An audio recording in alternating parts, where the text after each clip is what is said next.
Bem-vindo a todos. Hello, welcome to everybody. This is quite a strange experience, since the last time I was in this theatre was September last year with a live audience. But I'm quite enjoying seeing people again, so I hope you enjoy it too. We have a fantastic afternoon, I think, which I must thank Jeremy for organizing, and Ezad, and of course the whole Biennale team. Because this topic of mobility, I think, is deeply entwined in the pandemic story of the last year and a half. We are, I think, more of a mobilization these days than a civilization. So to have the topic this afternoon, Jeremy, of alter mobility, I think might bring some interesting points of view. Of course, we deal with everything from the service design and transportation systems linked to services. We deal with also the private possession of mobility products. And we deal with the infrastructure of mobility. So there's a lot of intertwining here, and I'm sure we will unpack some very interesting things. I should say, for those of you who don't know me, I'm the curator of the Porto Design Biennale. My name is Luke. I've worked, or I've called myself for a long time now, over 20 years, I've called myself a facilitator, educator, writer and activist in design for sustainability. And I wrote a book on eco-design many years ago now, 2002 it was published, where I actually had some very interesting transportation systems that were quite novel in those days. For example, the one in Switzerland, it's called Veloland, it still exists. And it was an interesting link of being able to hire a bicycle online at any railway station in Switzerland. And it meant you could also cycle between railway stations. You didn't have to leave the bicycle at the same railway station. And it was a fantastic website. But I'm going back nearly 20 years now. And I often think of this example, Veloland, and why we've not had as much progress as this system seems to indicate is possible. Of course, it was implemented in a very wealthy country, and there might be something in that story. Before we start on the topic of alter mobility, I'd just like to introduce a little bit about the Biennale and the work we've been doing. And I've chose to do that a little bit, although you can go to the website and visit, but I've chose to do it through these journals we're publishing. There's 5 editions, I've only got 2 here now. The first one is called Alter Realities, and I'm the editor of this one with some very interesting contributors. And we talk about design and justice in this particular issue. The second issue here is edited by Bianca Elzenbaumer and Fabio Franz, who run a very interesting design agency called Brave New Alps. And they're talking about alter livelihoods and experiments with infrastructure for community economies. And we have 3 more editions that will be published. The last one will be published at the book fair in September of this year, here in the Palais de Cristal. So look out for those, they're on the website already. I think they cover a lot of ground, both academics, practitioners, thinkers from Portugal and internationally contributing to these 5 journals. So I chose these themes actually for the slides I want to show you. But this is a question, or 2 questions in one we're going to address this afternoon. How will we move in the future? And what role will the designer play within this reality? And we might ask, what do we mean by the designer in that as well? Because I think there are many different kinds of designers working mobility. So that's our topic, but I just introduce the Biennale. The overall theme of the Biennale, which I set last November, quite a rapid process, was designing the present, because I think we can talk a lot about the future, but my experience is if we actually design and we prototype and we work with communities and we work with municipalities and companies in the present, we actually change the future. So those of you in the design world will be familiar with prototyping. It's a way of testing how we might experiment with new realities. In the area I've been working with, social design, we talk about social prototyping. And again, I think in terms of mobility, we need new products, new services, new infrastructures, but we also need new behaviors. So we have to start doing prototyping in a social sense. We can't just implement systems without testing them in society and with communities and with real people in different cultural situations. But this was the big question I asked at the beginning of the Biennale. How can we make and prototype together, reveal, critique, and amplify alter realities in order to reorientate ourselves? This reorientation is quite important, I think, towards futures where trust in each other is restored, where regeneration, not destruction, is evident, and where we find a new relationality between us and, and others. Because we inhabit the world, obviously, with a lot of other living things and a lot of other kinds of beings, let's say. As part of the Alter Journal 1, I invited Eduardo Aes, who's very familiar to those of you who live in Porto, because he created a new identity for the city of Porto. And I asked him to reflect on how his graphic identity could be used to communicate other possible identities for the city. And this is the contribution he made in the Alter Journal. So here you see some reference to maybe going beyond binary genders, starting to incorporate nature and ideas of darkness in the city. Because if we have dark cities, the insects are happier. So I think Eduardo enjoyed doing this particular exercise. I move on to the second topic here, which is alter livelihoods. And livelihood is a particular English word, I think. It means not just the way you live, but it's the way you work, it's the way you move around, it's the way you sustain yourself in life. So it's a difficult translation, I think, into Portuguese. But it's really looking at maybe new forms of autonomy, new relations, and exploring more fulfilling ways of living, working, playing, giving and receiving. And I think during the pandemic, people have obviously been deeply reflecting on these issues because we've had a cataclysmic event. And then, of course, we want to talk about, through design, how can we co-construct these livelihoods? And the same might apply to near-future transportation systems. How can we co-construct them? Who do we need to co-construct these systems? And how can design slow us down a little bit? We'd all recognize, certainly I think those of us who've been working in academia would argue the last 18 months has been rather speeded up, not slowed down. It's driven a little bit by the infrastructures of the systems. So this is in the second edition, and this is a very interesting graphic in the second edition focusing on livelihood. It's a valley in Trentino in Italy, where the communities came together and started to discuss different new jobs for the future and new ways of exchanging between themselves, which didn't rely just on the mainstream economy, but were thinking through other economic practices.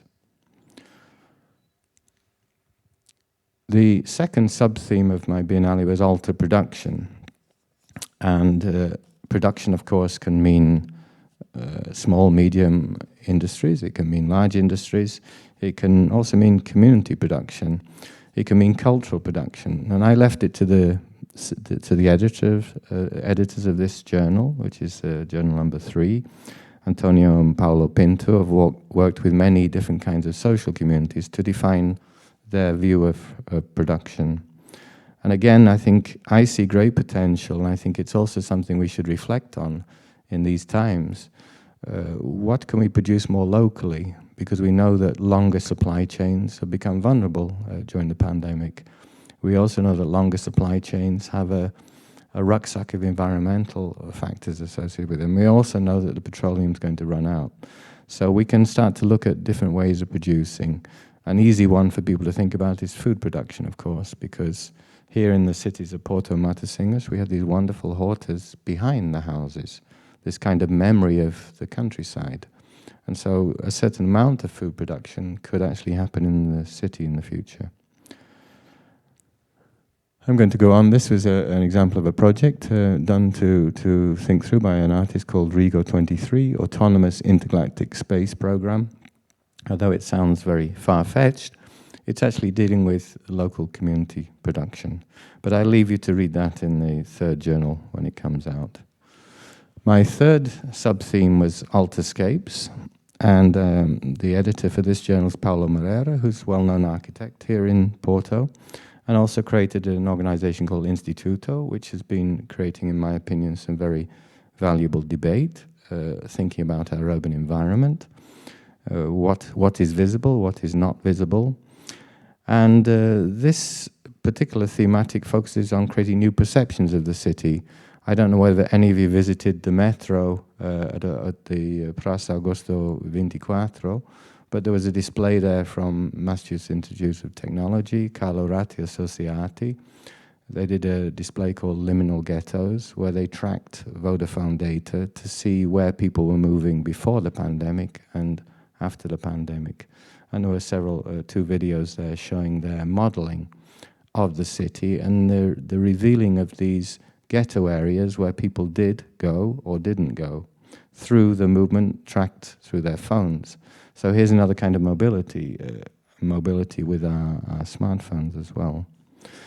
But actually Paulo and his colleagues commentated more on something which I see is rising in the conversation here in Portugal about your colonial history and how it's reflected through the architecture of the buildings. And I think this is great that through the Biennale this can be a point where we can begin to discuss these things. We still struggle in the UK to discuss the presence of our colonial past in the present day. So they chose, all the editors of these journals had a lot of freedom to choose what they wanted to speak about. But again, I think that's important. And today I recognize, Jeremy, you've got a very broad mix of people with different interests, let's say, in mobility. And I think we need this robust and very different assemblage of people to really get down to a topic. So that's why I'm looking forward to the rest of the afternoon. And I'm on to my last theme, or sub-theme of the Biennale, which is alter care. And we engaged two editors, Cherry Ann Davis from the United States and Nina Pine, who's Brazilian but working in Switzerland. They work with an organization called Futuro. And they have started to look about the whole idea of how we're caring through design.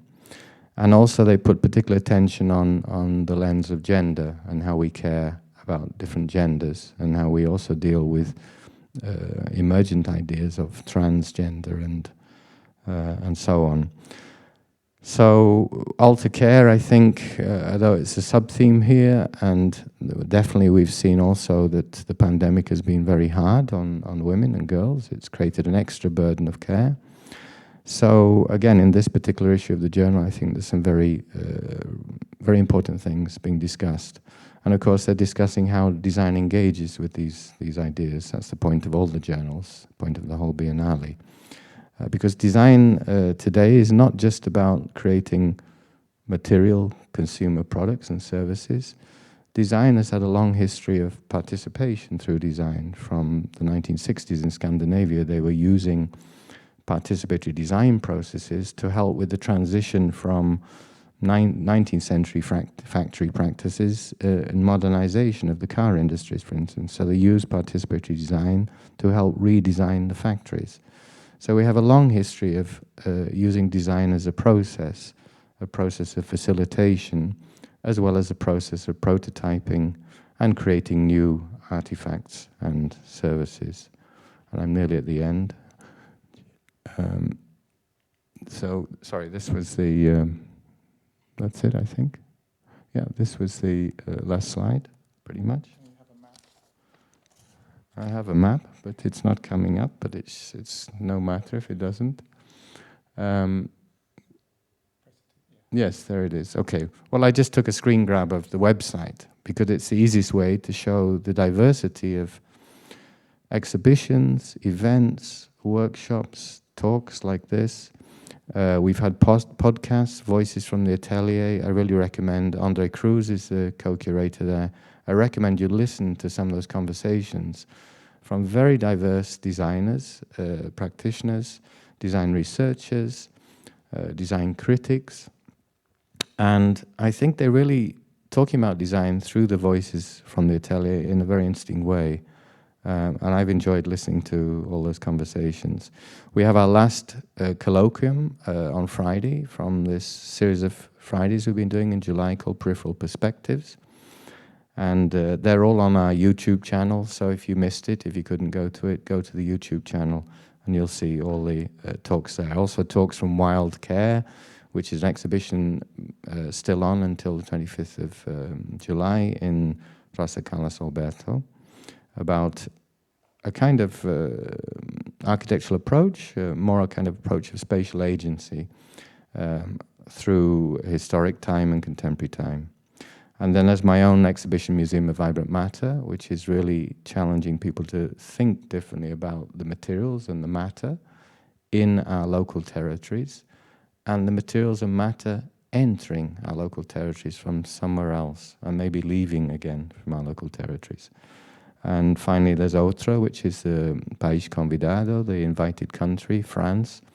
They have a three-part exhibition in Museu Soares dos Reis, in the centre of town, just 200 meters up the road here.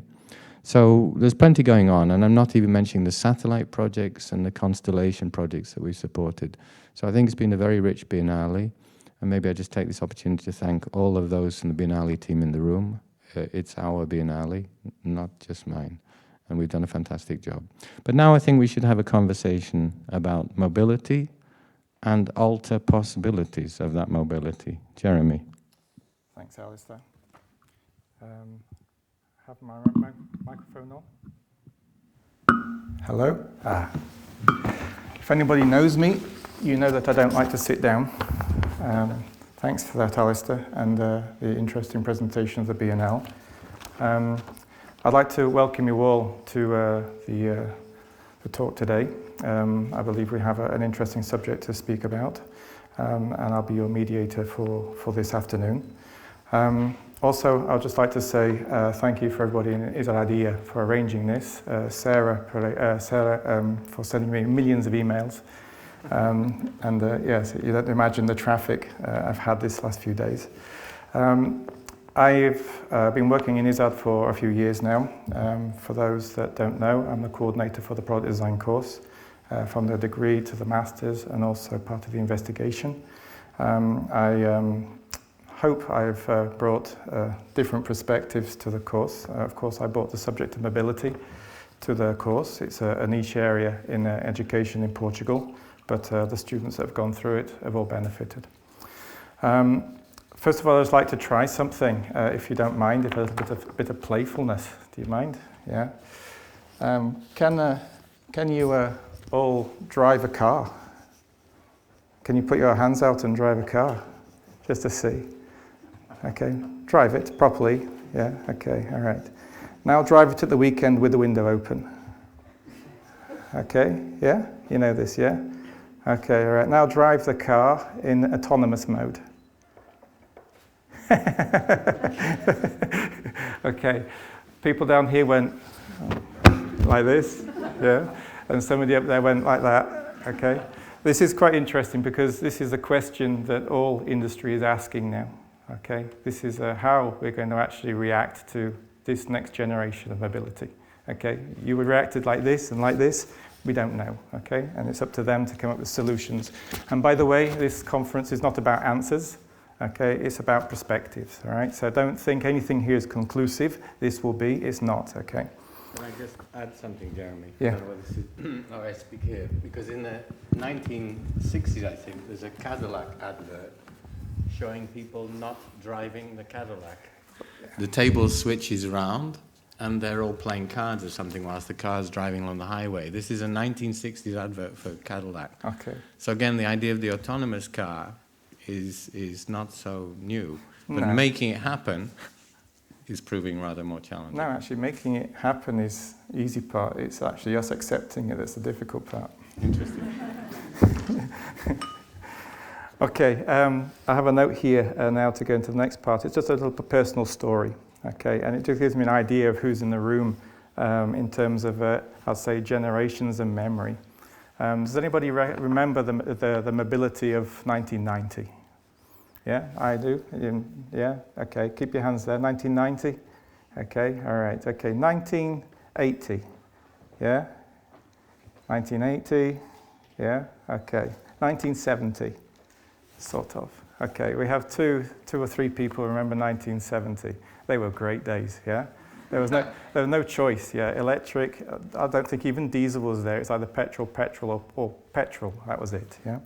But I just want to take you to a date which was quite special for me. I was 6 years old, 1977. I remember that quite distinctly because of three reasons. The first reason is quite personal. I actually held a girl's hand for the first time. I think everybody should remember that, I think, ironically. The second one was because the UK was in party. It was the Queen's Jubilee. And it was everyone just went crazy, putting flowers in the villages, decorating the town, and it was a really sort of important party. 25 years of being the Queen. Okay, you don't have a Queen in Portugal. You don't know what it feels like, but it feels good. Okay, all right.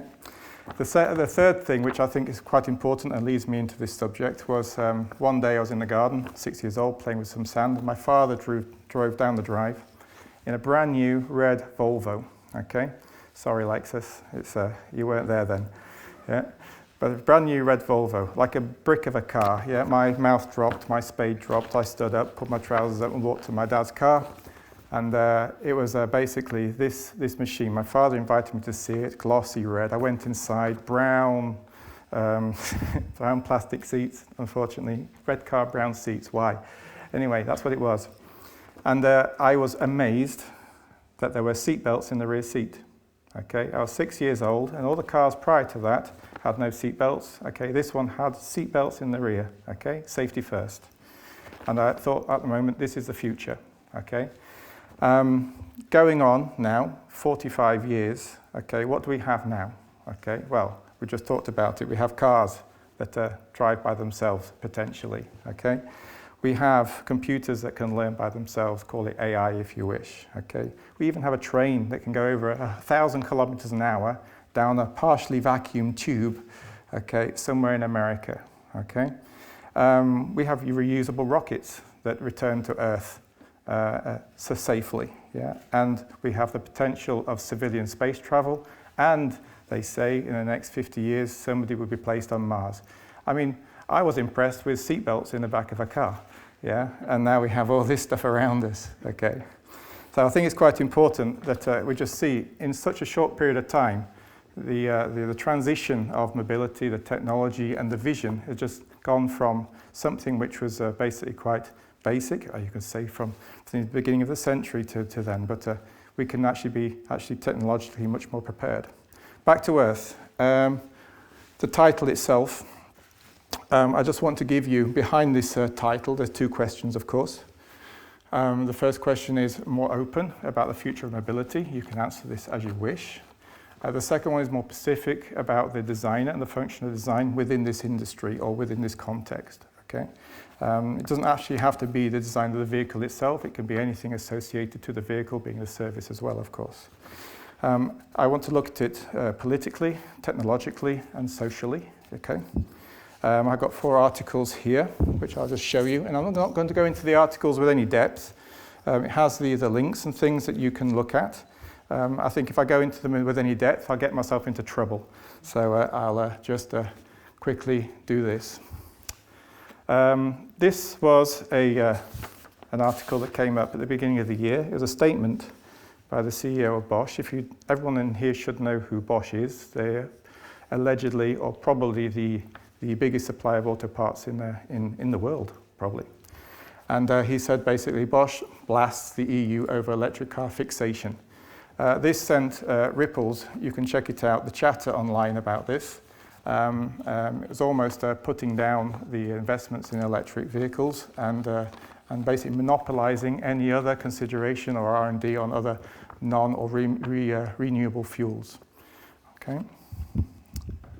Just so you know, to compensate this as a subject, yesterday I saw on the BBC an article which boasts that in 2030, I think it's Volkswagen will be 70% dependent on electric vehicles, and Jaguar, one of my brands from the UK, say they'll be there in 2028. So even though they have statements like this, seems that the industry is still going ahead anyway. Okay, this one, jump onto something smaller. Why we have a love-hate relationship with electric scooters. Who's tripped over an electric scooter in the street? I mean, yeah, I mean, they're absolutely everywhere. This questions a lot of things about scooters that we have around us. Are they a solution? Okay. I know that if you actually have a scooter in front of you, they are probably using electrical power. They are a good way of transporting you around the town without using a car, for example. But also they're creating litter. And for me, it creates two problems. One is the social aspect, because depending on where this sort of system is implemented, being sharing, some countries, some towns, they react differently to these things. For example, I've seen pictures of scooters in the bottom of a river after being used, and I've been seeing pictures of scooters in, for example, Tokyo with a Japanese boy who, at the end of his using the scooter, he takes out a white towel and he cleans the scooter before the next person uses it. Completely different cultural aspects, okay? Okay, COVID-19, I'm sorry I have to mention this, okay? But the COVID-19, in terms of design opportunities, in this case, airplane seating, this was an interesting article which was, I suppose, a vision of how design could actually change certain aspects or make safer travel, especially air travel, for people without getting transmission of COVID. If you've seen these seats, they're working a zigzag way, 3 seats in a row, middle seat turned the other way around with a plastic in between. This is quite interesting to know what companies are doing in terms of solving or giving more security for public transport. How electric vehicle designers are reimagining classic grills. This was, of course, my cup of tea.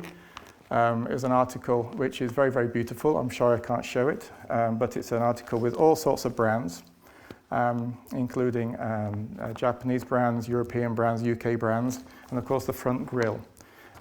This is obvious for most people, but in the normal petrol engines and diesel engines, you have a front grille, which is a functional thing because the air goes in to cool the engine. Of course, now we've got electric vehicles, this no longer is really that necessary, but we lose the face of the car. So it's quite interesting how the designers are actually making new impressions of vehicles, maintaining the DNA of the vehicle, but actually transforming it into electric vehicle imagery and maintain the brand, of course. It's a little bit like three-dimensional graphic design, if you want. But the other side of me was a little bit sort of disappointed that designers, this is all we're left with. I thought maybe we could do more. And I found this article, it's quite an old one actually, from 2015, and it's from the Design Council. Basically, it's an article based on the UK necessity of design within the automotive industry. It's a huge industry. It's responsible for 7% of the UK turnover. It's massive. Employs 700,000 people, more or less. And designers basically come to the conclusion that we need a wider tool set. We can't just be the traditional, I'd say, traditional educated arts and craft designers anymore. We have to be multidisciplinary and have capacity to collaborate with various other themes and professions to do our job. So it's quite interesting that from the traditional stylist, we actually have to move into more diverse areas. So these were the articles and the reports that stimulated this talk and these leading questions. If it moves forward.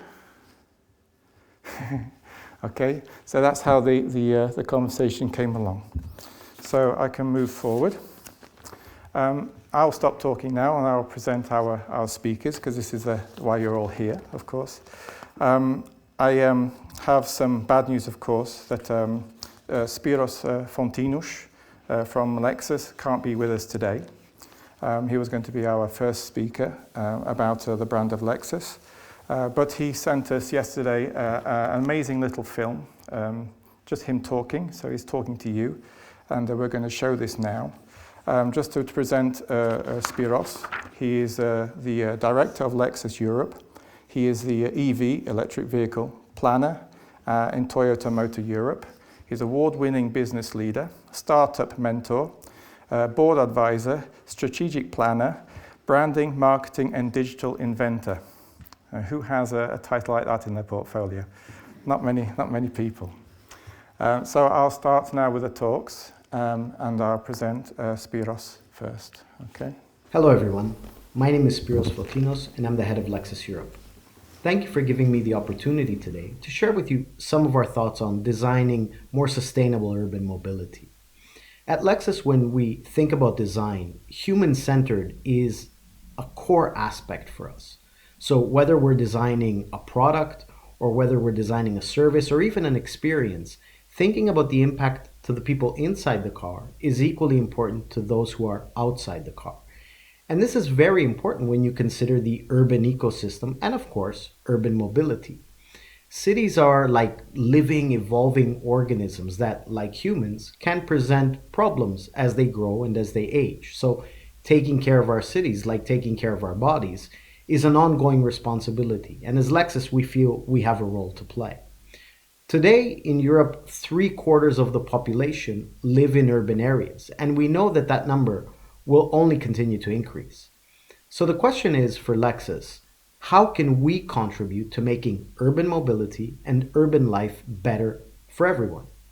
To answer that question, we look at many parameters, but today allow me to focus on just 3: safety, electrification, and services. Many consumers tell us that moving around in cities feels more complicated, more stressful, and sometimes even more dangerous. And in the EU today, there is 1 urban traffic fatality for every 50,000 inhabitants every year. And although that number has improved a lot since a decade ago, it's still very high. There's more than we can do. So for Lexus, safety is a top priority. And for this, our cars are equipped as standard with cutting-edge safety technology.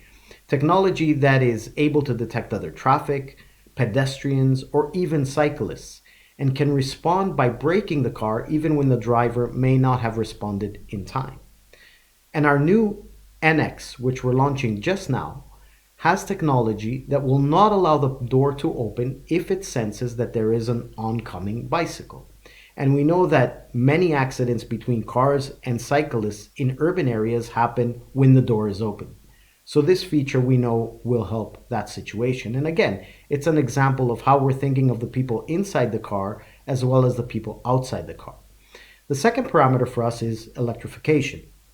And electrification of mobility is a key weapon in the fight against climate change. And it's critical in designing a sustainable future and a more livable urban environment. In the mid to long term, hydrogen will play a key role in revolutionizing urban transport. However, as a society, we need to act now. But we know that the infrastructure for fully electric urban environments will take time, and not everyone may have the luxury of plugging in. So for Lexus, the combination of hybrid electric technology, along with plug-in hybrid and full electric, give consumers the opportunity to contribute and join the shift to electrification, particularly in urban areas, according to their personal situation. Every car we can shift from diesel to a Lexus electrified powertrain helps the environment and helps the air quality that we breathe in our cities. And the third factor is services. When we think of the types of services we can design, there are 2 examples that I can highlight. The first are services that we're creating for inside the vehicle. For example, advanced navigation systems that can actively help in reducing travel time and, of course, emissions. Or smart parking assist services that make finding parking easy to reduce the amount of time you might spend going round and round looking for a spot. And of course, that reduces emissions as well. At the same time, we're looking at services that will provide more flexibility to urban consumers as they shift from ownership to usership. And this can mean subscription plans, which give flexibility on the types of vehicles you can access and when, or even more comprehensive solutions that will include multiple modes of urban mobility. So in summary, the design of an advanced urban ecosystem, a sustainable urban ecosystem, requires us to think of many different parameters. Some are more obvious, some may be less obvious. But looking at the whole picture, and for us thinking about the people inside our cars and outside our cars, is a fundamental starting point. So you'll see a lot of great technologies from us in that direction in the future. Thank you for your time today.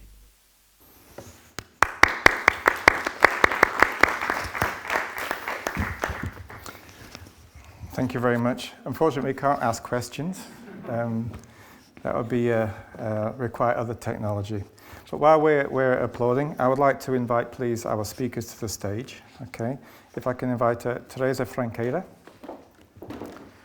João Neles, Luís Leitão, Cristina Oliveira, and Patricia Vasconcelos. João, please. Oh, we should clap. Sorry.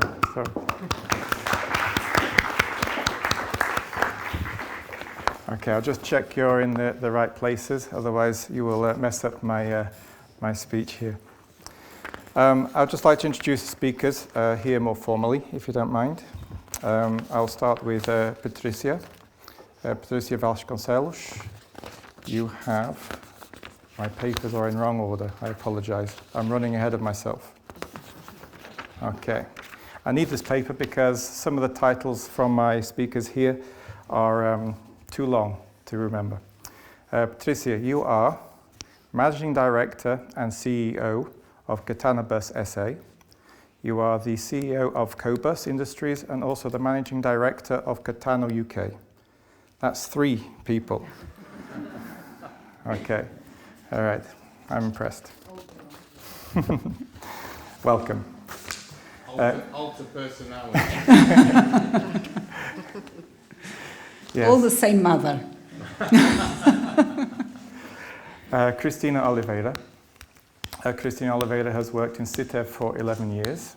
You are the the manager of mobility and transport areas, and you work with many R&D teams, and you have 5 patent applications. 5. I know the paperwork for 1. I can't imagine 5. Yes. So welcome. Luís Leitão works in SEA, 13 years, not 14 that we discussed, 13 years, don't run ahead of yourself. You are the team leader for the automotive and product design, new vehicles, urban mobility products and services. If I'm not correct in any of this, please say. Okay, all right. João Neles. You are a design consultant, 25 years plus experience. I was being very polite. Okay, we'll go for the quarter of the century. You're an automotive and product designer. You've worked with Renault. You were the director of Grand Design. You're award-winning. We have to speak about that. And your focus is on luxury mobility and robotics. Okay. And finally, Teresa Franqueira is from the University of Aveiro. I saw on the tweets and things this past few months, you are 20 years teaching in Aveiro. Yes, congratulations. You've been recently appointed the Director and Scientific Coordinator of the Design Factory, also in Aveiro, and your specialty is design for social innovation, design for sustainability, product design, and service design. Okay, right, I got it all right. Okay, right, the rules of the talk, I put the rules here, they're not really rules, okay? I'll invite you to speak individually. We have, I'd say, time about 15 minutes. At which time you can present yourself, what you do, in about 10 minutes, and then we'll open up maybe 5 minutes of questions between the people here on the panel. Questions for the public. I would like to say we'll have questions at the end. We have 50 minutes at the end if you have any questions for our panel at the end, okay? Okay, I would like to bring to the floor first, please, Patricia Vasconcelos from Katana Bus. Yes, thank you.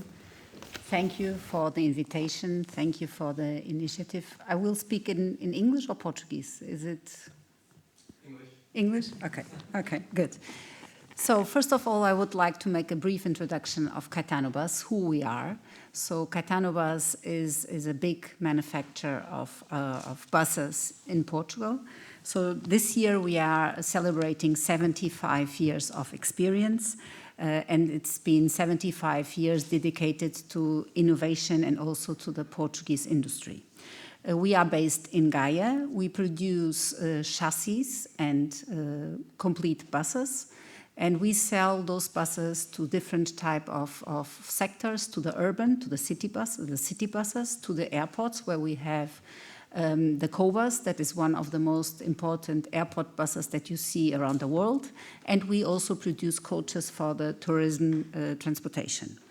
So our founder, Mr. Salvador Caetano, he was always ahead in mobility, and we still today have the spirit of this innovation inside our company. And from the very beginning, he looked into mobility in a different way. And even in the 80s, he started already to look into the green mobility. And in the beginning of the 80s, we had already an electric trolley that was circulating here in Porto. So fortunately, we also have a huge relation and great relation with Toyota that has given us a lot of experience in the part of the innovative production of how to do things in a better way, the Kaizen spirit, the continuous improvement spirit. So this is also something that is in our heart and that is giving us all the strengths we have today in looking into the future and facing innovation as something that is normal in our company. We at Caetano Bus, our purpose, why are we here? We see us as a provider of better solutions for our cities and for our people. So we see that we have an important role in mobility, in giving, in providing solutions that are better for our air. So we are very, very focused now on having our fleet, our buses, completely in green, well, electric or hydrogen. So we are getting completely away from the production of diesel buses. And with this, we also hope to help in the objective of the decarbonization that we have in the European Union. So after our first experience in the trolleys, we now have already launched an electric airport bus that was already launched in 2014. So we reinitiated our journey, the electric journey, in 2010, where we started to make the first prototypes. Then we developed the EcoBus, we developed the urban city bus. We have today our e-City Gold, that is the electric city bus. And since 1 year, we have also our H2 City Gold, meaning that we also have a bus that is powered by a hydrogen stack that we have from Toyota. So clearly motivated in order to get a better environment for our cities. Well, what is the vision that we have for mobility?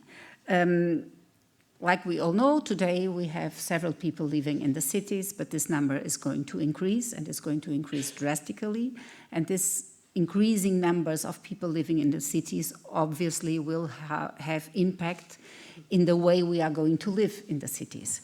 So we have to find new ways of finding the balance between the space we have in the city and the quality of life. So having more and more people living in the cities, we have to reorganize the space. We cannot have cars everywhere because the parking space might be needed to build more houses because we will need space to live. And that's why we have to reorganize all the space, and we have to reorganize also the public transport fleet. So the public transport will have an important role in the future of the cities. And we see the mobility in the future has to be green, of course, But more than green, we see that the mobility is going to be a shared service and a connected service. So, and this will, of course, have an impact in the social life. I mean, the public transport has a direct influence in our personal lives. So if we have a good private transport network, we will, of course, benefit a lot from the usage that we can take of this of this public sector mobility. And in the future, when we see that the cities are going to be crowded with people, the mobility, the public mobility can help people in having a much easier way of life, because they can be less stressed.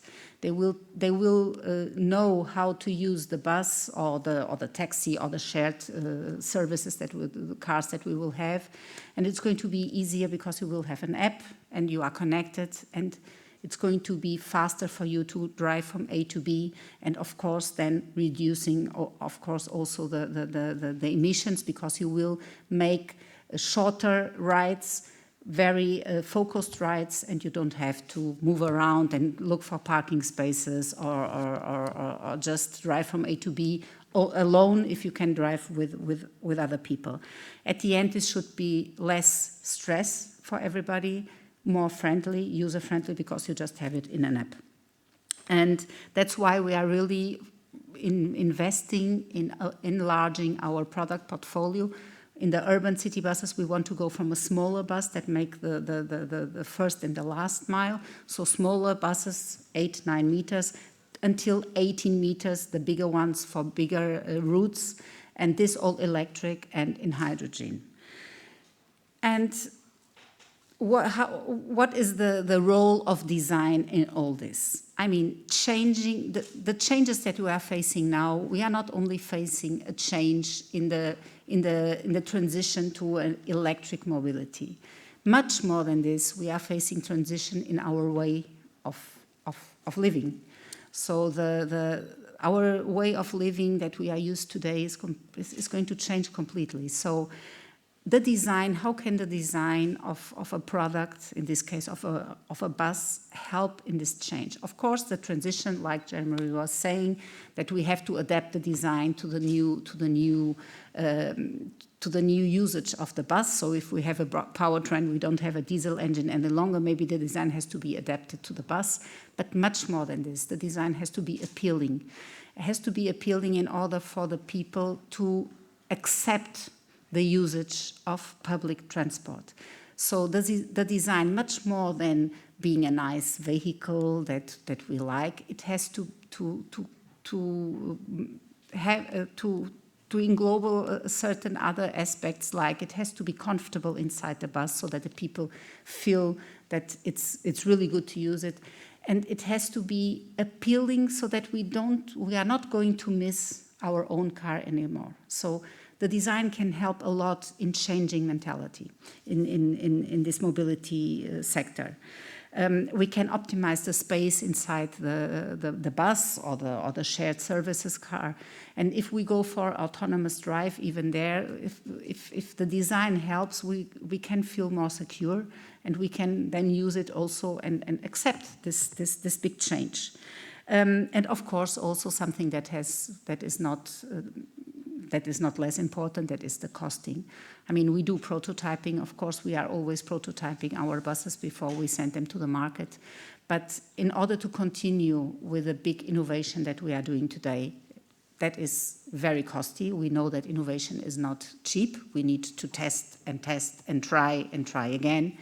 But at the other side, we need to still continue to be competitive. So the design is also helping us to reduce the costs of the applications in order to be more competitive than in the future. And all in one, we have to balance the costs, the innovation, and the appealing of this new way of moving around. So I think this is more or less everything. Please ask questions.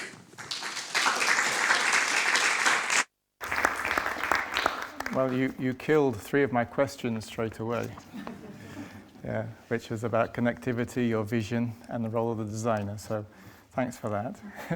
It's a very good presentation. But there is just a small open issue. I presented a slide about pandemic issues.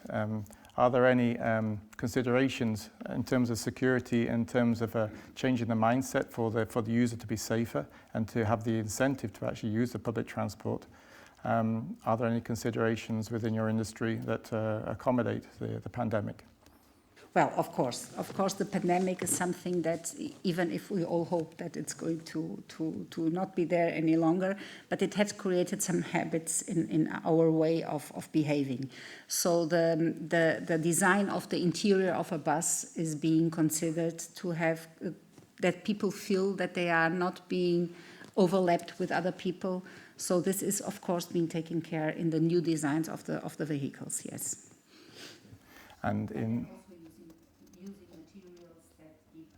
security in when there is an accident, and using, of course, then all the things that also we have heard now, that all the sensors inside but also outside the bus, so that inside the bus people have more, that they know inside the bus the temperature that is in the bus, where the bus is going to stop, that they have information, but also outside the bus that we don't have the issues that a bicycle is running into a bus and so on. All these features are, of course, being considered in our buses for the future. Okay, so it's overall general safety.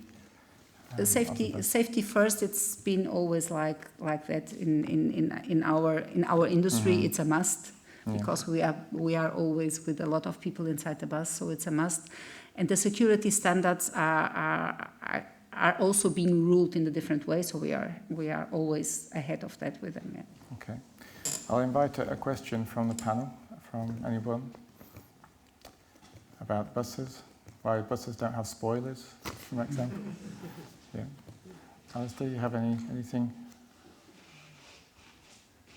Yes, thanks for a comprehensive look at not only the present but the near future, and this idea that a commercial company has to somehow deal with those both at the same time. It's difficult. Just to prototype the future is easy, but to actually deal with the present as it's happening is not easy. So I was thinking about this question earlier Jeremy was asking about, this idea of density of people in a public transport space, whether they're waiting in the bus station or they're in the bus or they're in the queue or they're in a bus shelter, or because I think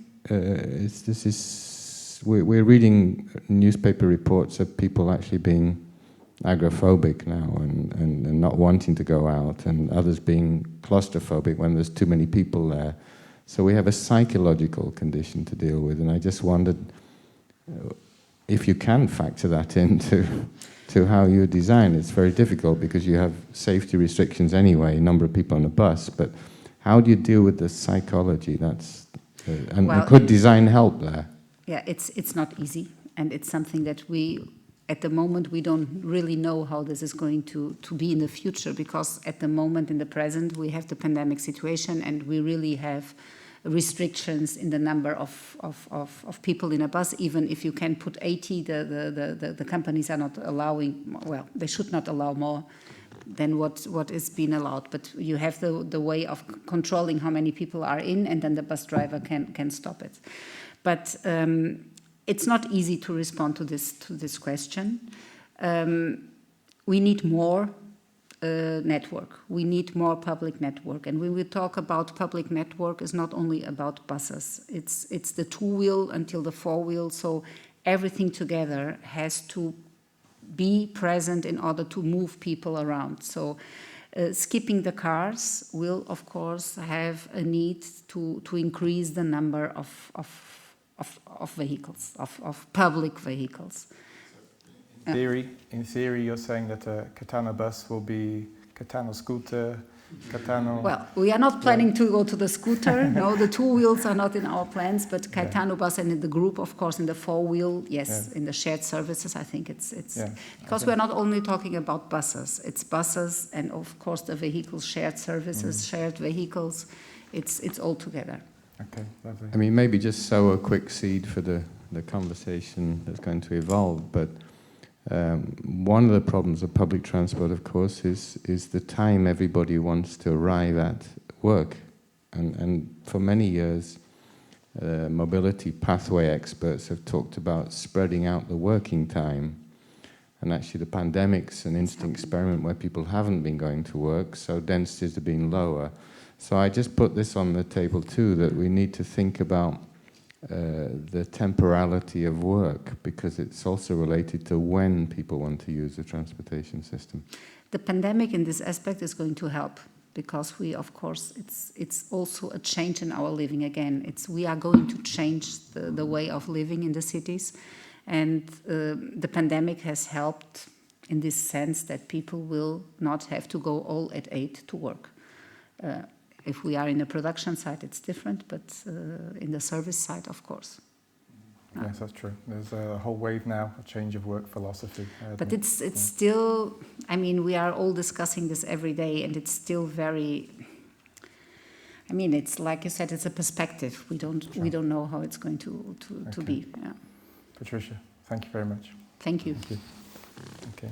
Can we move along now to Cristina Oliveira? I offer the same questions for yourself. You can, if you feel comfortable, you can remove your mask.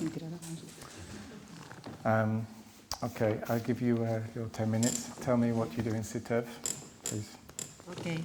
Olá, boa tarde. Eu vou falar em português. Eu sou Cristina Oliveira, trabalho no CITEV. O CITEV é o Centro Tecnológico das Indústrias Têxteis e Vestuário de Portugal. O que eu vos venho trazer hoje é precisamente falar um pouco da experiência e daquilo que eu faço dentro do CITEV. Okay? O CITEV está dividido em diferentes áreas, desde a formação à parte dos laboratórios e até ao próprio desenvolvimento do produto, no qual eu estou integrada e no qual nós estamos a apostar em diferentes áreas de intervenção, nomeadamente a área da mobilidade e dos transportes. E isto para trazer em termos pensando na mobilidade, no têxtil, okay? Como é que o têxtil se liga à parte da mobilidade? Como é que nós trabalhamos o têxtil para criar uma melhor mobilidade? Okay? E nós pensamos na mobilidade no sentido de que tendências é que a mobilidade tem. E quando nós falamos atualmente nas tendências da mobilidade, falamos sempre na sustentabilidade, okay? Na partilha, a conectividade, e falamos sempre na parte da automação e da autonomia. São estas as palavras-chave. E dentro do nosso Departamento de Desenvolvimento de Produto, nós temos trabalhado já presente, e estamos a falar no presente, em projetos direcionados para essas vertentes. E aquilo que eu vos posso partilhar em relação a esses projetos é que nós temos abordado áreas, desde a parte do Covid, à parte da economia circular, a utilização de fibras naturais, a utilização de sensores integrados em estruturas têxteis,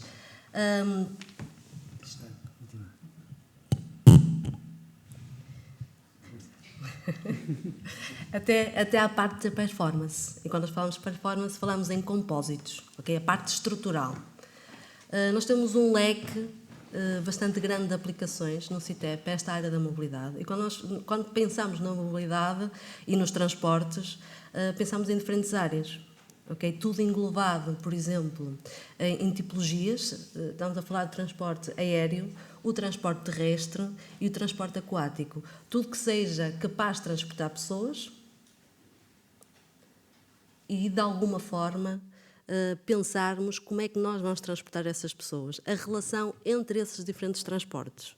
Cada vez mais nós sabemos que a mobilidade está em evolução, está em mutação, podemos dizer assim, temos novos paradigmas e sabemos que, de alguma forma, a parte cultural aqui é muito importante. Nós não podemos estar sempre a desenvolver algo que depois quem está do outro lado ou quem vai transportar não entre na mesma onda, se posso dizer assim, não entre na mesma perspectiva de mobilidade. Ok? Há um bocado, eu por acaso achei interessante uma perspectiva na colocação onde as scooters iriam estar. Uma perspectiva cultural, desse o exemplo do Japão e desse o exemplo das scooters perto do Rio. Não é? E realmente aqui, se pensarmos em Portugal, no caso de Portugal, há aqui uma estratégia para a parte da mobilidade que tem que ser planeada. Okay? Tem que haver aqui um planeamento.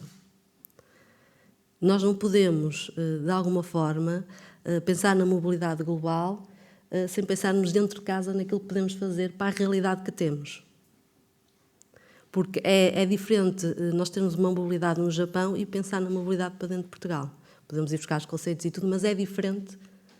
Tem que haver aqui uma adaptação, e estamos a falar de uma adaptação tecnológica, uma adaptação política, okay, de perspectivas, no sentido de trazer para dentro de Portugal o que é o conceito de mobilidade em Portugal. O que é que nós podemos fazer e trabalhar efetivamente na parte do presente para depois gerar o futuro. Em termos têxteis, o que é que eu vos posso dizer? O têxtil, nós trabalhamos desde os interiores à parte estrutural, e quando falamos de interiores, por exemplo, no interior do automóvel, que acho que é mais fácil de perceber, ou até do próprio autocarro, o têxtil tem a capacidade de criar estética, toque, conforto e também performance. E quando falamos nestas bases, e também a parte da sustentabilidade, na escolha da composição dos próprios materiais, nós todos os dias falamos nisto em termos globais, não só para a parte da mobilidade, mas em termos globais para outros produtos, por exemplo, para a moda, para o desporto, para a saúde, na parte da sustentabilidade, na escolha do ecodesign, da escolha dos materiais desde o início. Quando falamos das escolhas dos materiais desde o início, nós temos vindo a ter muitas solicitações de empresas já direcionadas, por exemplo, para as fibras naturais, muito para as fibras naturais, de base biológica, e na parte depois do outro lado, pensando na parte da sustentabilidade, do outro lado também na parte da conectividade. E nós conseguimos trabalhar todas essas vertentes integradas dentro de um têxtil. Ok? E mais uma questão que eu gostaria de partilhar convosco. Nós tivemos recentemente um estágio de um aluno da ESAD, a meu ver foi bastante interessante. Nós, quando pensamos em procurar criativos para esta área, para a área dos transportes, foi no sentido de, ok, nós temos desenvolvido aqui realmente soluções bastante interessantes, até patenteadas, pedidos de patente, mas falta de alguma forma o outro lado.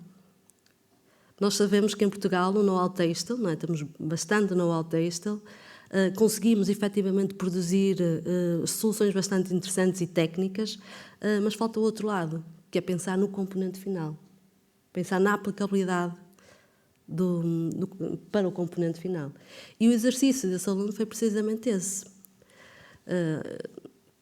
Mostramos basicamente, ok, tens aqui uma estrutura têxtil, tem estas propriedades, estas funcionalidades, e a partir de agora gostaríamos que tu criasses um conceito diferente para a área dos transportes com esta estrutura. E resultou muito bem.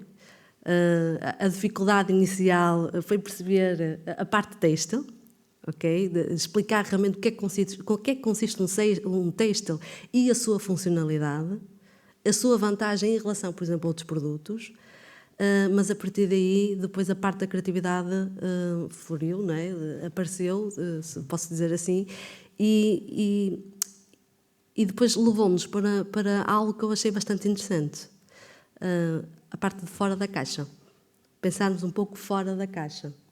E esses conceitos de pensar um pouco fora da caixa, dentro daquilo que já existe, que era uma estrutura têxtil já desenvolvida, uma estrutura 100% de carbono desenvolvida a nível nacional, uma empresa 100% nacional,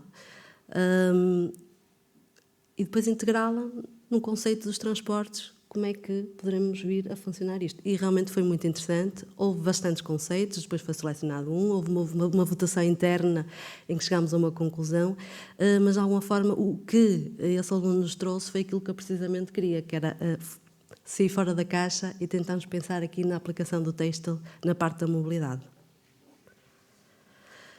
De resto, nós sabemos que a parte da mobilidade está em evolução, está em crescimento, há negócios a florir, há novos negócios, novos serviços a aparecerem com esta questão da mobilidade e dos transportes, e o têxtil está a acompanhar essa tendência, nas novas formas de ver a parte da mobilidade, e basicamente, o que eu vos tenho para trazer é realmente a parte da integração, no meu ponto de vista, que deve acontecer. A parte de termos um designer, termos a engenharia, termos o construtor final e termos aqui, de alguma forma, uma visão integrada para a parte da mobilidade em Portugal. Okay? Pensarmos para Portugal o que é que nós poderemos fazer para as nossas cidades.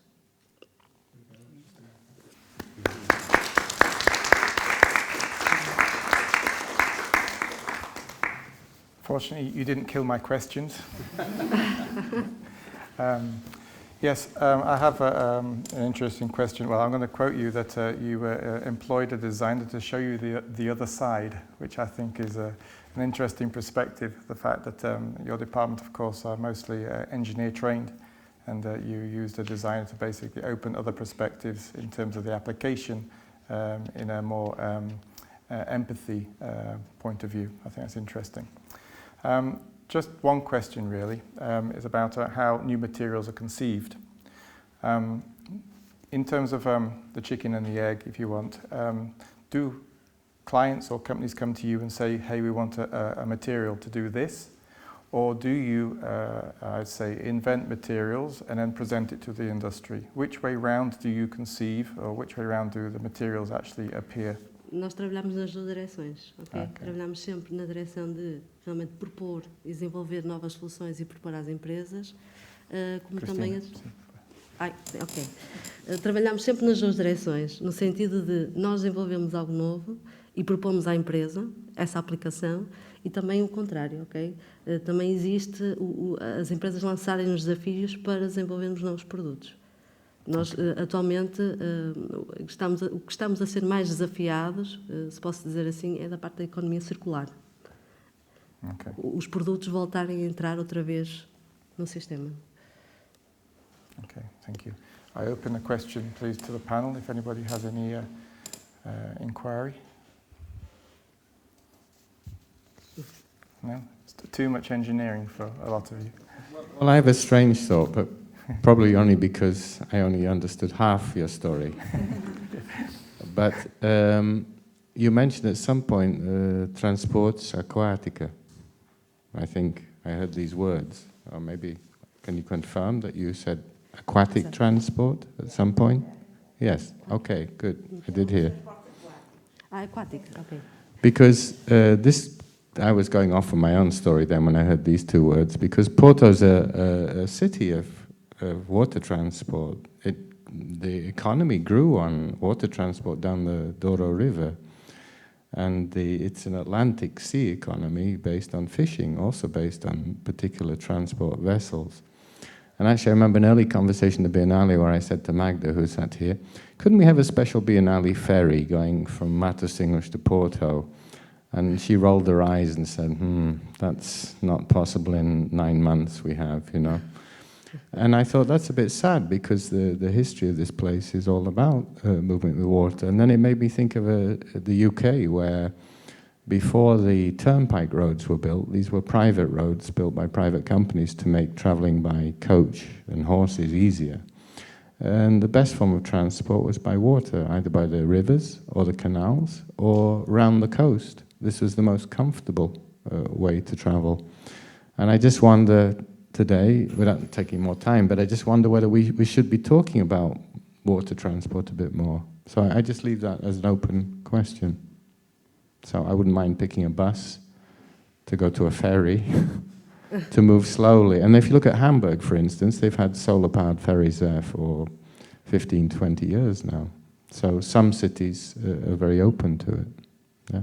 Just an aquatic thought there. Okay. It was just to tell you that CITEF should start doing boats, basically. I understand, yeah. Materials for boats.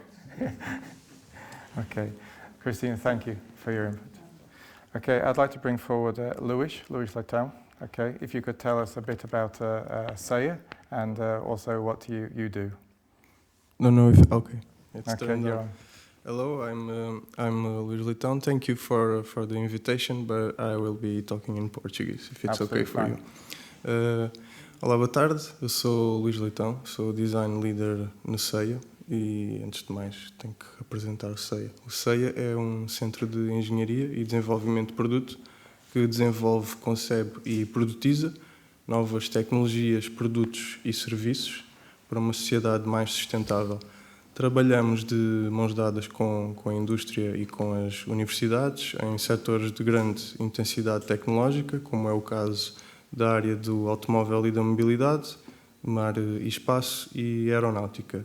Na área de automóvel e mobilidade, que representa a gênese do centro, trabalhamos o desenvolvimento do produto automóvel, trabalhamos a mobilidade elétrica, que levamos até à mobilidade sustentável, a sustainable mobility, como chamamos. E desta forma nós pensamos o produto como um serviço.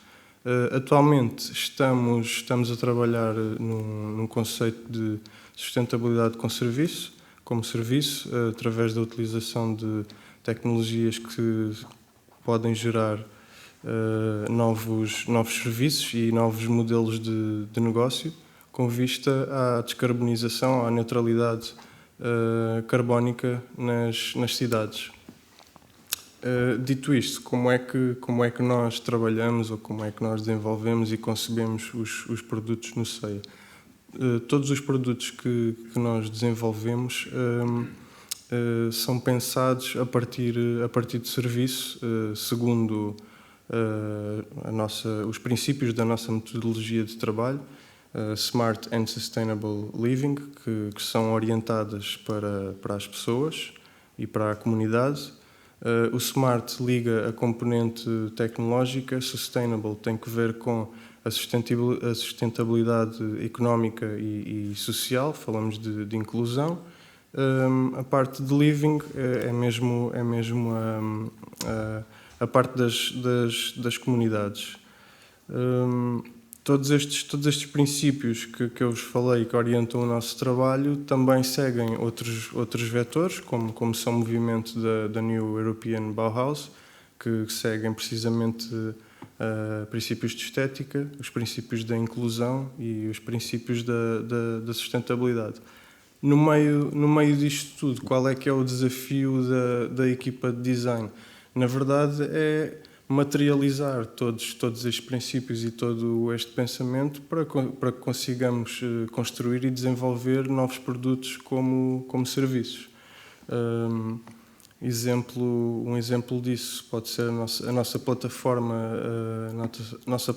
sustentável Air, que é uma plataforma de descarbonização com vista orientada para a neutralidade carbónica, que está entre uma das premiadas do concurso da New European Bauhaus. É uma plataforma que foi criada e desenvolvida para ligar pessoas, comunidades e coisas, vou-lhe chamar coisas IoT, Internet of Things, ligação de devices, por exemplo, uns com os outros, para se compreender. Funciona numa rede em que as boas ações, as ações sustentáveis, geram uma moeda, vamos lhe chamar uma cryptocurrency, um token, que podem ser trocadas por green goods ou por serviços na comunidade. É assim que funciona esta plataforma.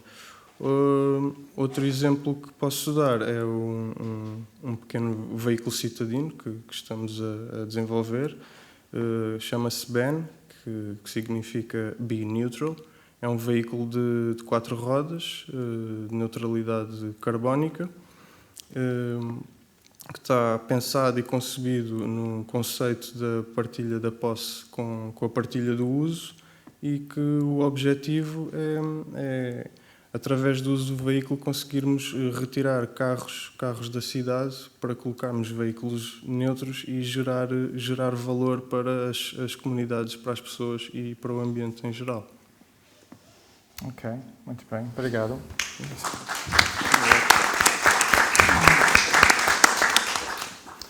I have two questions. One is you're the design leader, so therefore you're in front of vehicle design projects.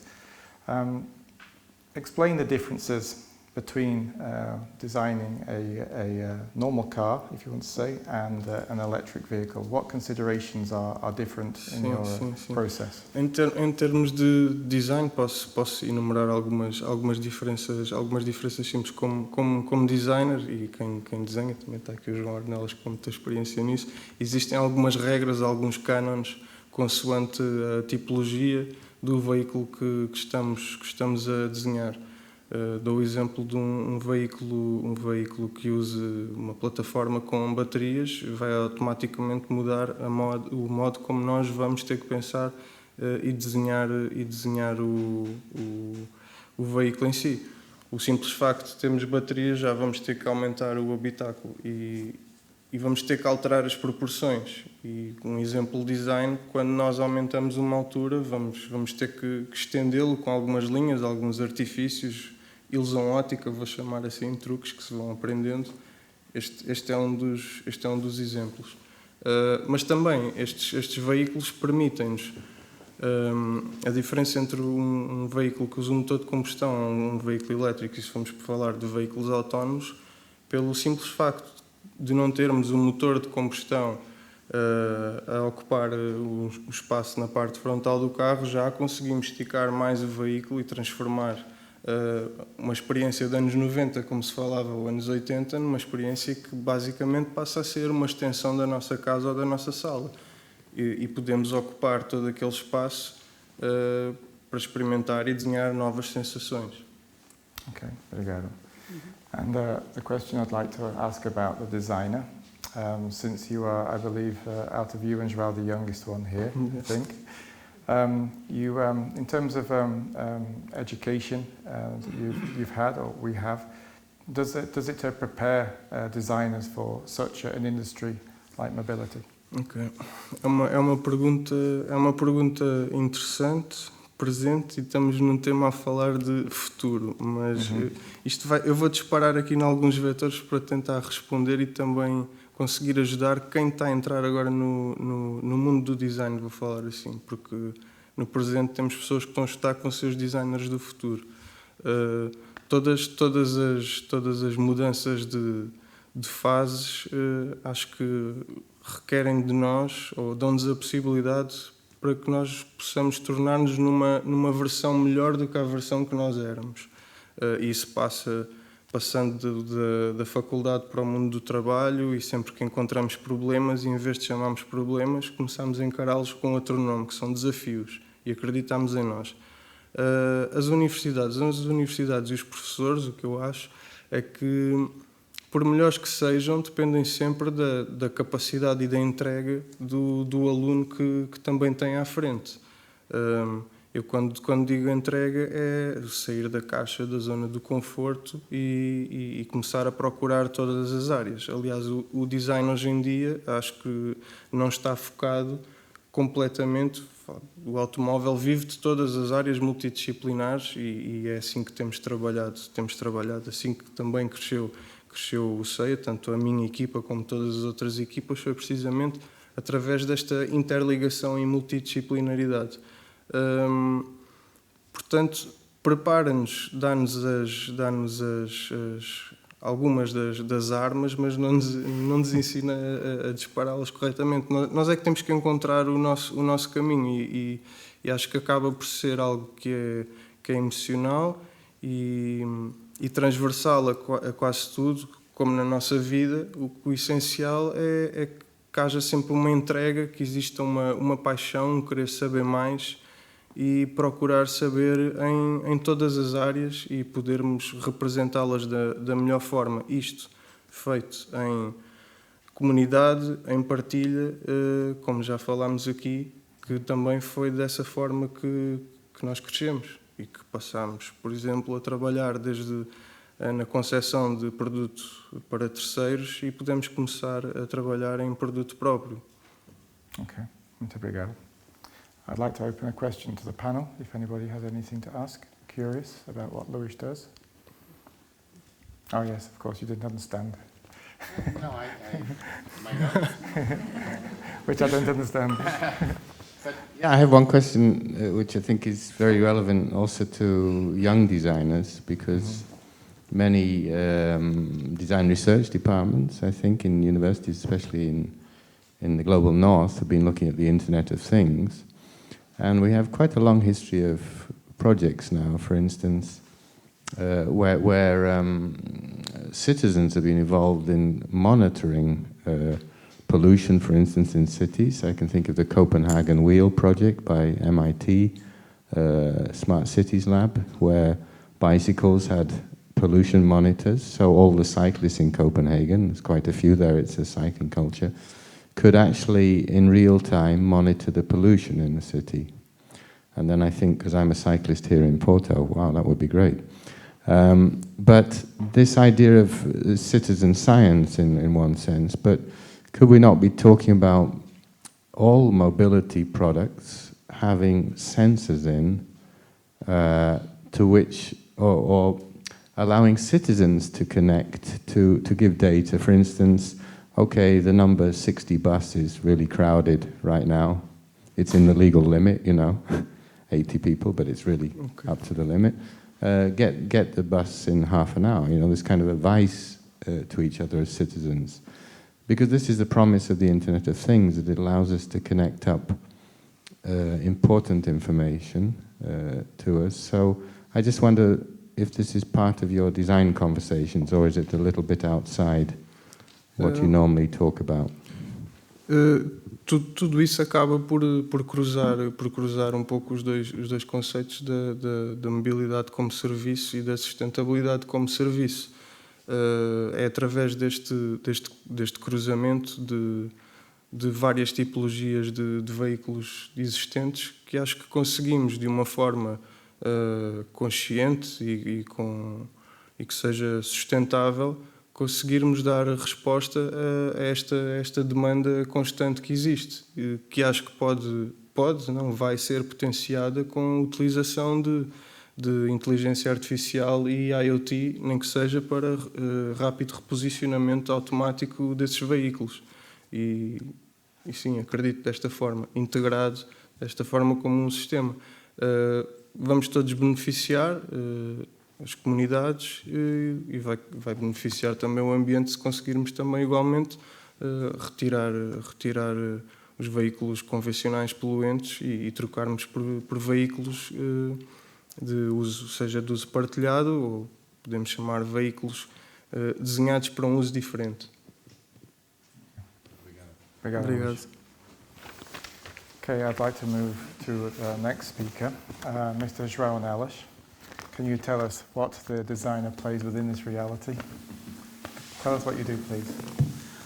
Okay, good afternoon. I'll speak in English for the online viewing public. Can you just move a bit closer to the microphone? Yes. Thank you. So, just to give you an idea, I've been dealing with the mobility design for quite a while. At the time, it was not mobility, it was just products. But from bicycle accessories and motorbike accessories that now are soft mobility, like baby seats for bicycles, which I keep on doing. I started my career in car design. From that, I've done several things that are always car design related. I did some bus design, mainly on school buses and some public transportation for a very interesting project. City buses are not developed for every city in the world. They are developed for each city. They need to be adjusted for each client because they have needs. The client is the city, the region. I did a very special one for Bermuda, which is an island in the Atlantic. So with very high temperature, buses don't last long because of heat. So everything had to be redesigned and remade to sustain heat and UV rays and stuff like that, and heavy use with a lot of sweaty people, and the buses getting travelers that come in big cruisers and transport them to hotels very fast, and again back to the harbor and stuff like that. So every city bus project is very specific, and they have to be adapted. There's a general model, but then they have to be adapted. And so it's an interesting take on mobility. Also, some work on commercial vans and interiors. Car interiors is a very important part of this. Also did some projects with electrical bikes for bike sharing, but mainly dealing with taking care of covering the electric engine and the locking system, so bikes are not stolen, and working a lot on that.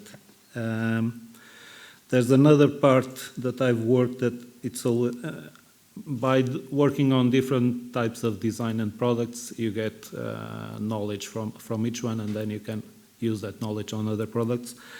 I did a lot of work on individual mobility, mainly for disabled people, wheelchairs, walkers, canes, and stuff like that.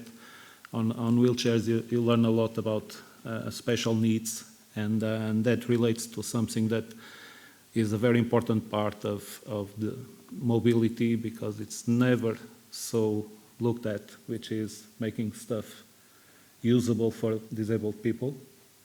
If you make something that is easily used by disabled people, everybody can use it.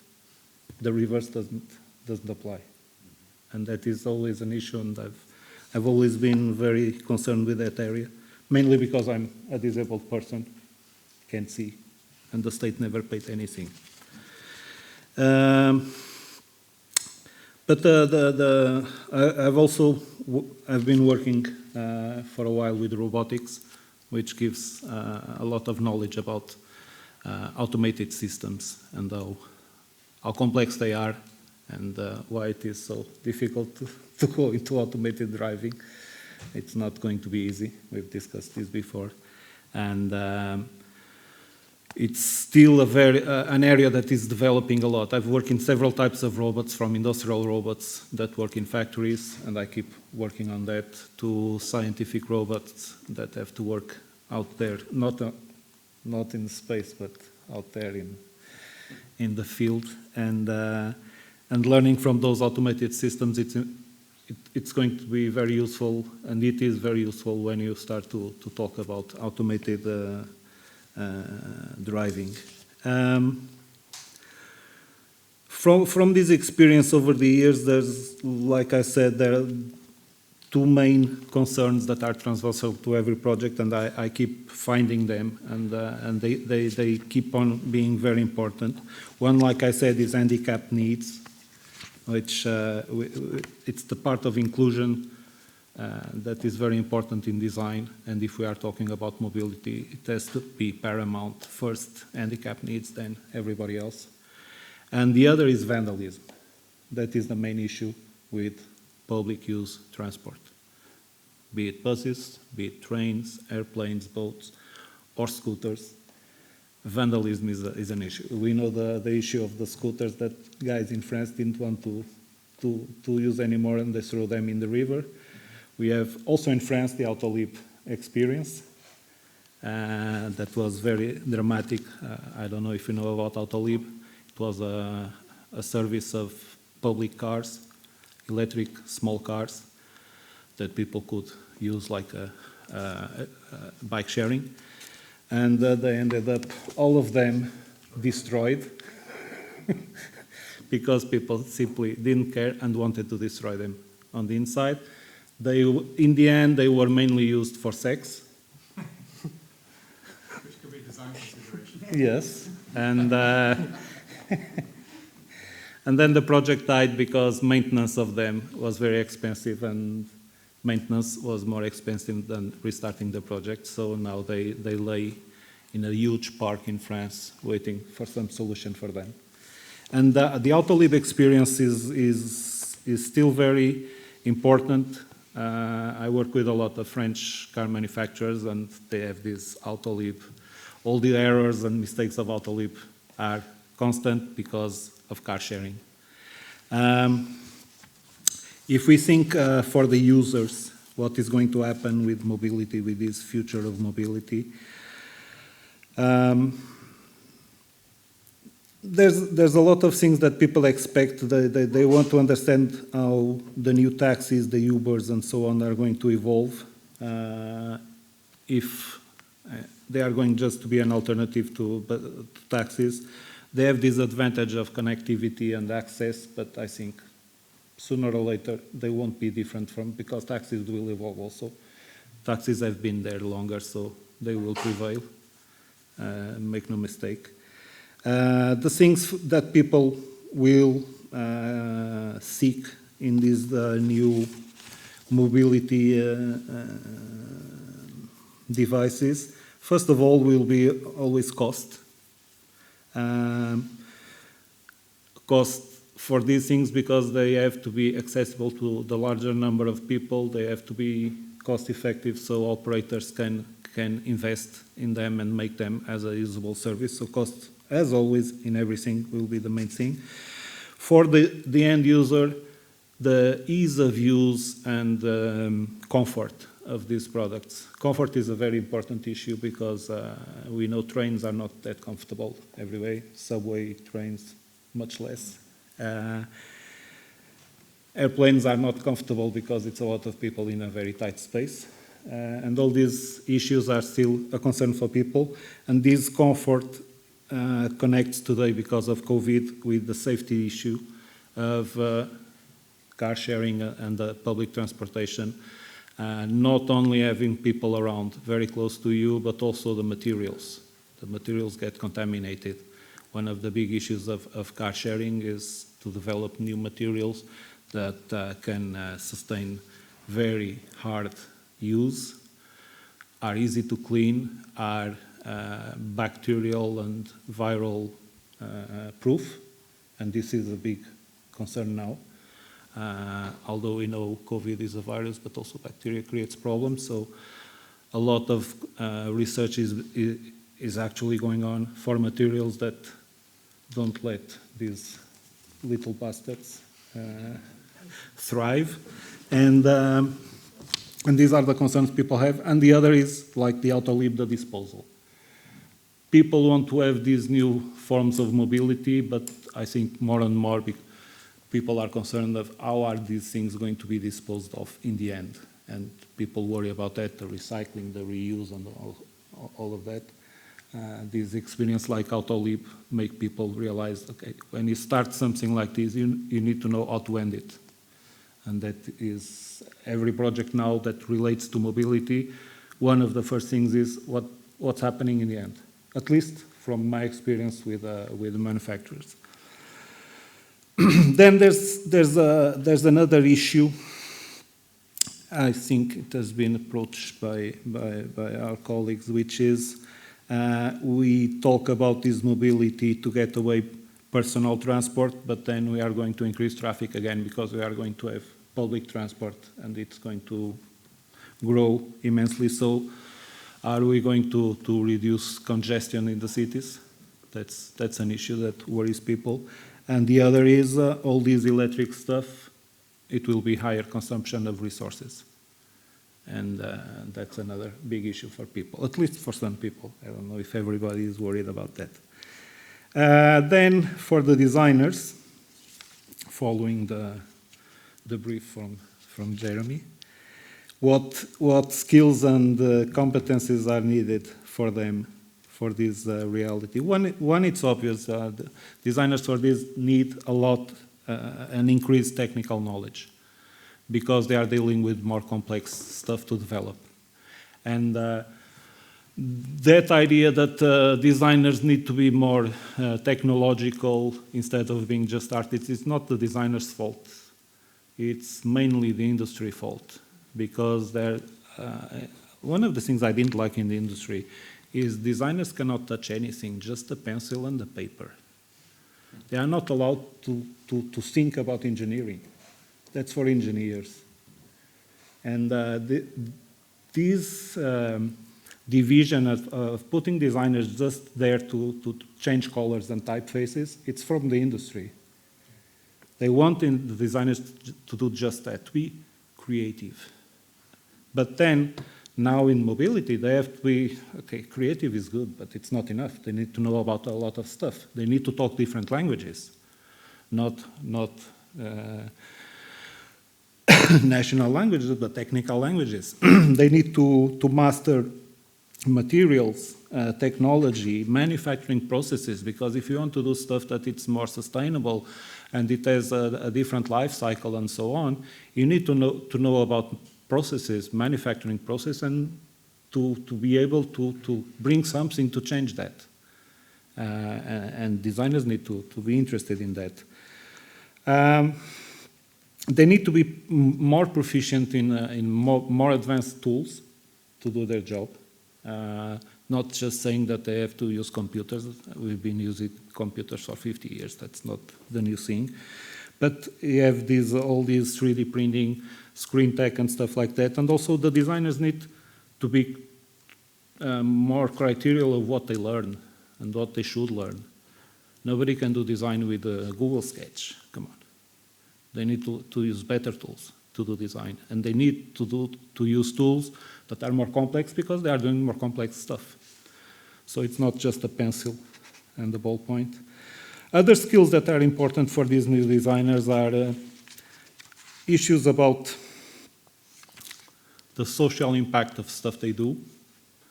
And they need to be aware of that, to have more awareness for social impact, for social perception of the stuff. Also because they are doing stuff that is for a lot of people, and they need to make sure that people use that stuff properly and know how to use it, and they have to understand all these things. These things are not just numbers, it's a lot of different things about sociology and so on, like Jeremy was talking, the example of Japan and so on. So these issues are very important for the design. They need to have a lot more sensitive for this. Just some final notes. I've approached these things about the materials. Materials is a very important part of this new mobility because like everything we have, people want stuff to do more stuff. And one of the things that is coming out now, at least in car interiors, and car interiors deals with production cars for buyers and car sharing and other areas, which is materials will become important because now people want functional surfaces. People want haptic controls. A lot of stuff that has to do with COVID. People want buttons that they don't have to touch. All this is very complex and very costly, and these are the things that are going to be very needed.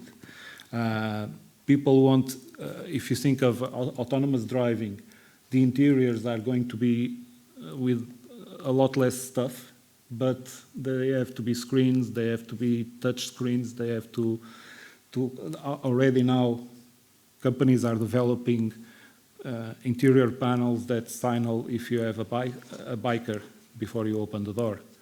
And you're going to have rear view mirrors that are screens on the doors.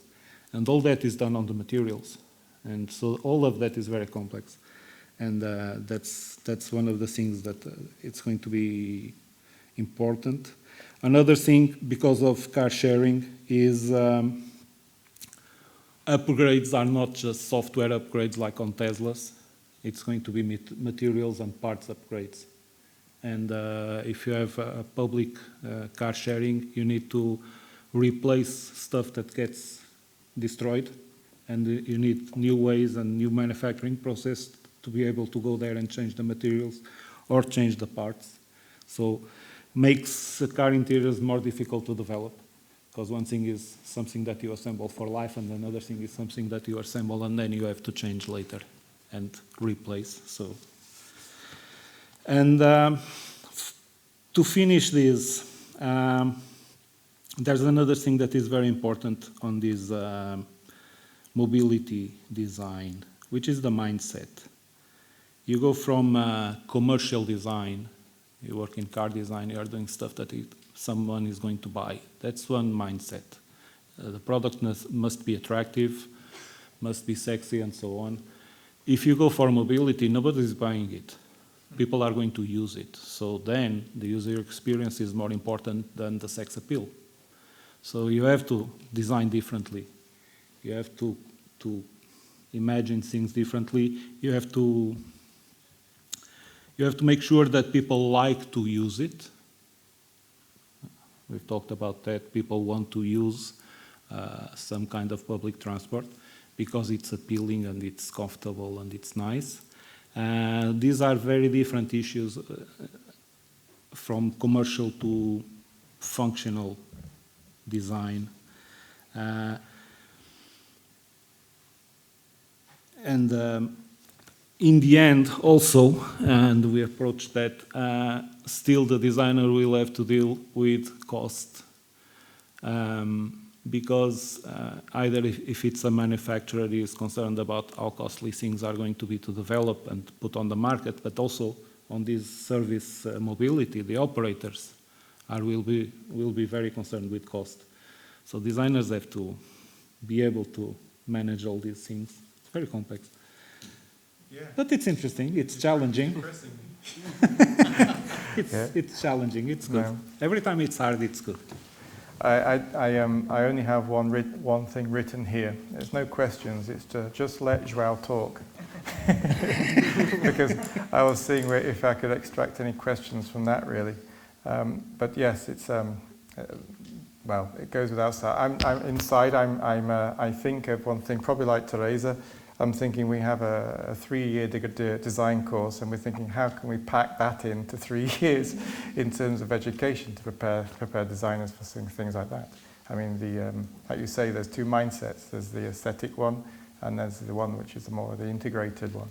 It's the basic of design. It's form and function. Yeah. To sell, it's form. Mm-hmm. To use, it's function. It's in the end, very simply, it's that. Yes. You know.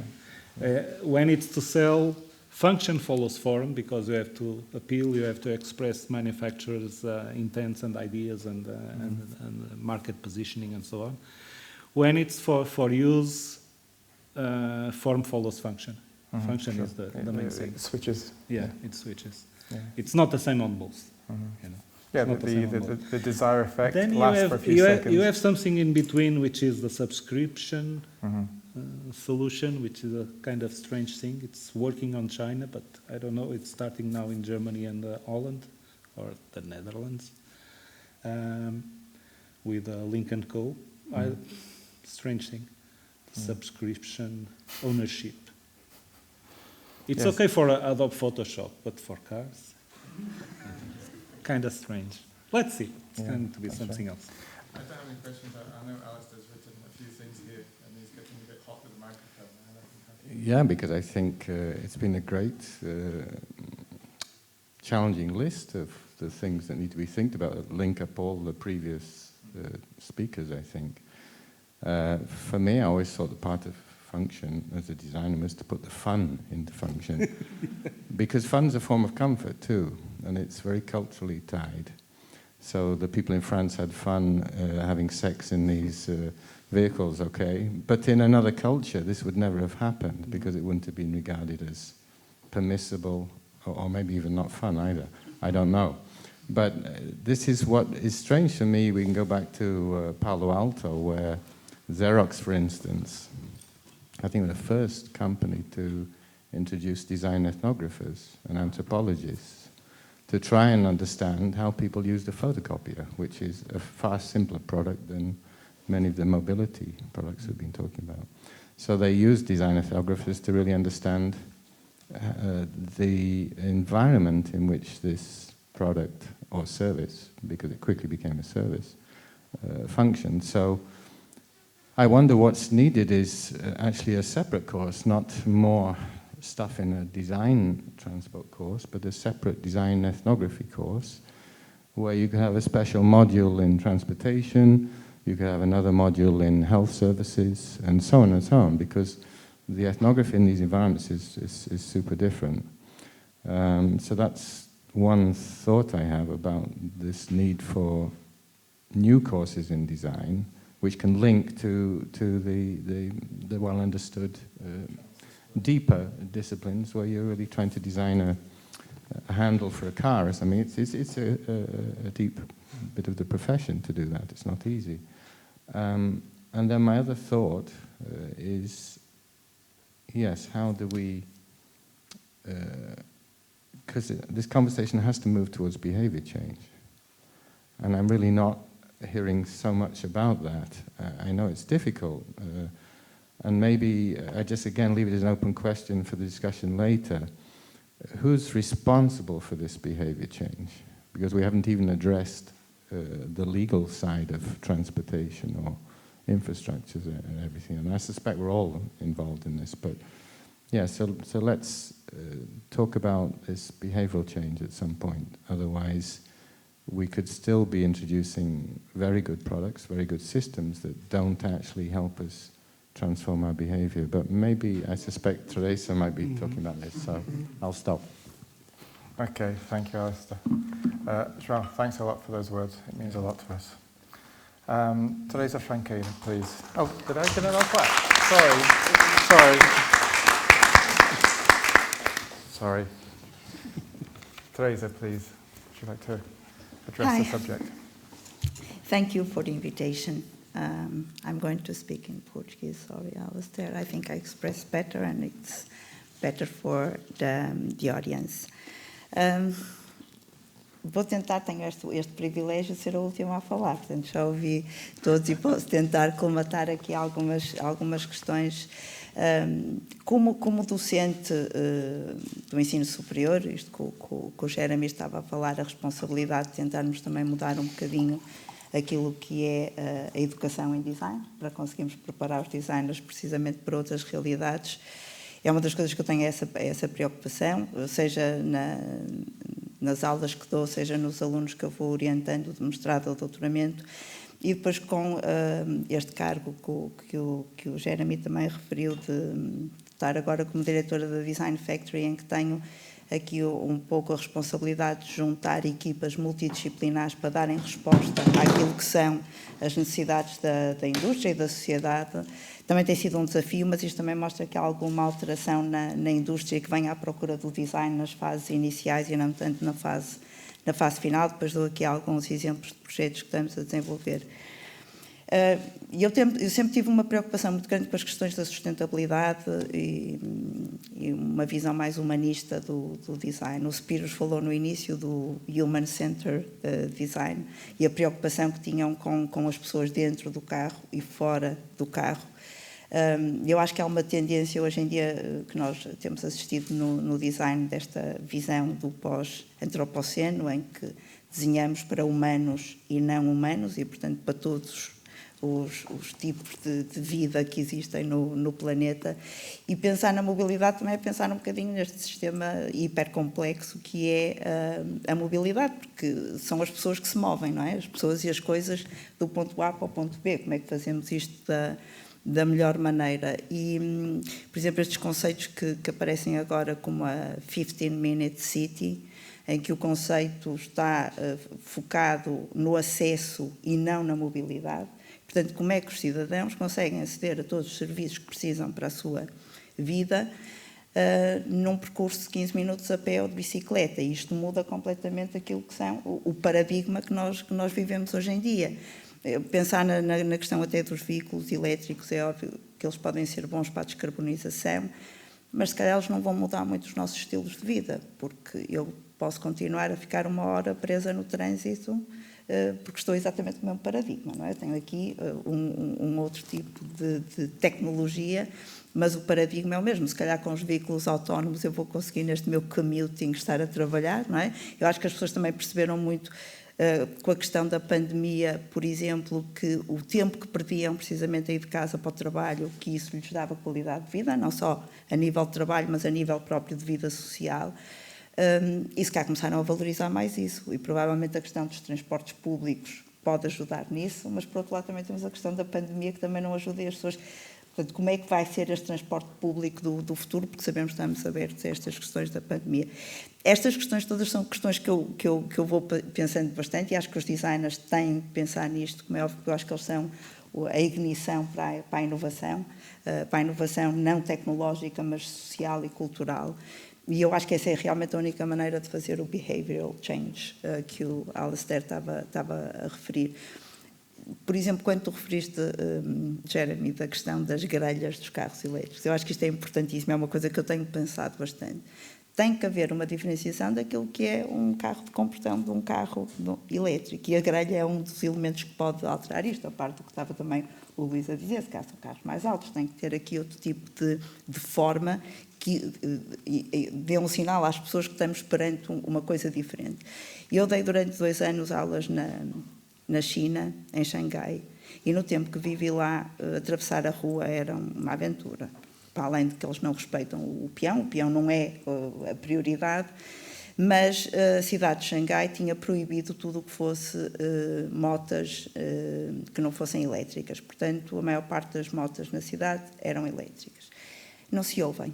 E, portanto, assim como há no food design, designers que exploram só o ruído que uma bolacha faz quando se trinca para precisamente aumentar a experiência de um utilizador, aqui também temos que encontrar, junto de outras áreas, e explorar em equipas multidisciplinares, como é que é esta experiência de viver num mundo que vai ser claramente diferente, seja com os veículos elétricos, autónomos, etc. E, portanto, acho que o designer aqui tem um papel importante. Foi aqui referido várias vezes que os designers muitas vezes são só chamados para decidir a cor, não é? Ou a forma. Mas eu acho que há aqui uma mudança, e ia dar aqui um exemplo precisamente de um projeto que nós estamos a fazer, não vou falar muito por questões de confidencialidade, mas estamos a trabalhar com uma empresa de moldes, que faz moldes para a indústria automóvel e que está precisamente a repensar como é que pode personalizar alguns componentes dos automóveis, em vez de serem injetados, com manufatura aditiva, já com impressão com componentes eletrónicos. E, portanto, isto partiu claramente da engenharia dos materiais, com a engenharia eletrotécnica, mas a primeira coisa que fizeram foi vir ter comigo para dizer: nós precisamos do design já desde o início, porque aí ele vai pensar, como disse a Patrícia, fora da caixa. E, portanto, aqui a primeira coisa que na parte da engenharia estão preocupados é como é que vão ser estes componentes, como é que eu consigo imprimir, e a minha preocupação com o aluno de design é como é que as pessoas se comportam dentro de um carro. Não é? E como é que é um veículo elétrico, porque, por exemplo, o próprio aquecimento de um veículo elétrico vai ser diferente. Portanto, a maneira como vai ser refrigerado ou aquecido o carro vai ser completamente diferente. E, portanto, como é que nos vamos comportar? Esta análise de comportamentos humanos eu acho que é fundamental. E um outro projeto também que tivemos envolvidos, que depois acabou por não avançar, precisamente com a PRIO, para pensar o que é a estação do futuro. Hoje em dia nós sabemos, chegamos a uma estação, metemos gasolina, demora 5 minutos, pagamos, até podemos tomar um café, até há mini supermercados, não é? Mas quando carregarmos um carro não são 5 minutos, nós vamos estar ali muito tempo. E quando estamos muito tempo, como é que é esta estação? Esta estação tem que ser uma estação completamente diferente. Vai ter que ter, se calhar, umas workstations para as pessoas estarem a trabalhar, ou espaços de convívio para as pessoas estarem ali a conviver. Portanto, como é que nós repensamos toda uma envolvente que é completamente diferente daquela que nós vivemos agora? Pois é óbvio que eu acho que há alguns elementos que nos fazem perceber que há estas mudanças, claro que demoram tempo.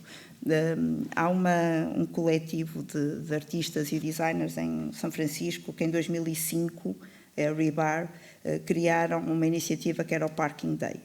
E, portanto, eles referiam que 70% do espaço público em São Francisco era ocupado por estacionamento ou por vias para os automóveis. E, portanto, resolveram fazer o Parking Day, em que as pessoas podiam meter uma moeda no parquímetro, podiam estar estacionados 1 hora com uma atividade. Podia ser jogar ping-pong, podia ser beber uma limonada, podia ser uns puffs e as pessoas estarem a conversar.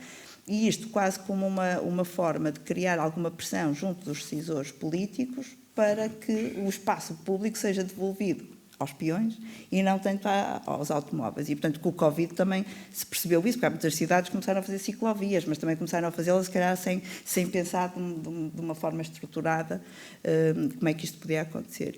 Eu acho que o design aqui tem um papel muito importante na ignição destes elementos de inovação não tecnológica também, se calhar também, mas mais até cultural e social, para mudar os paradigmas e não tanto só estes aspectos, digamos, formais ou de conforto ou de pegada ecológica também que possamos ter ao pensar na mobilidade.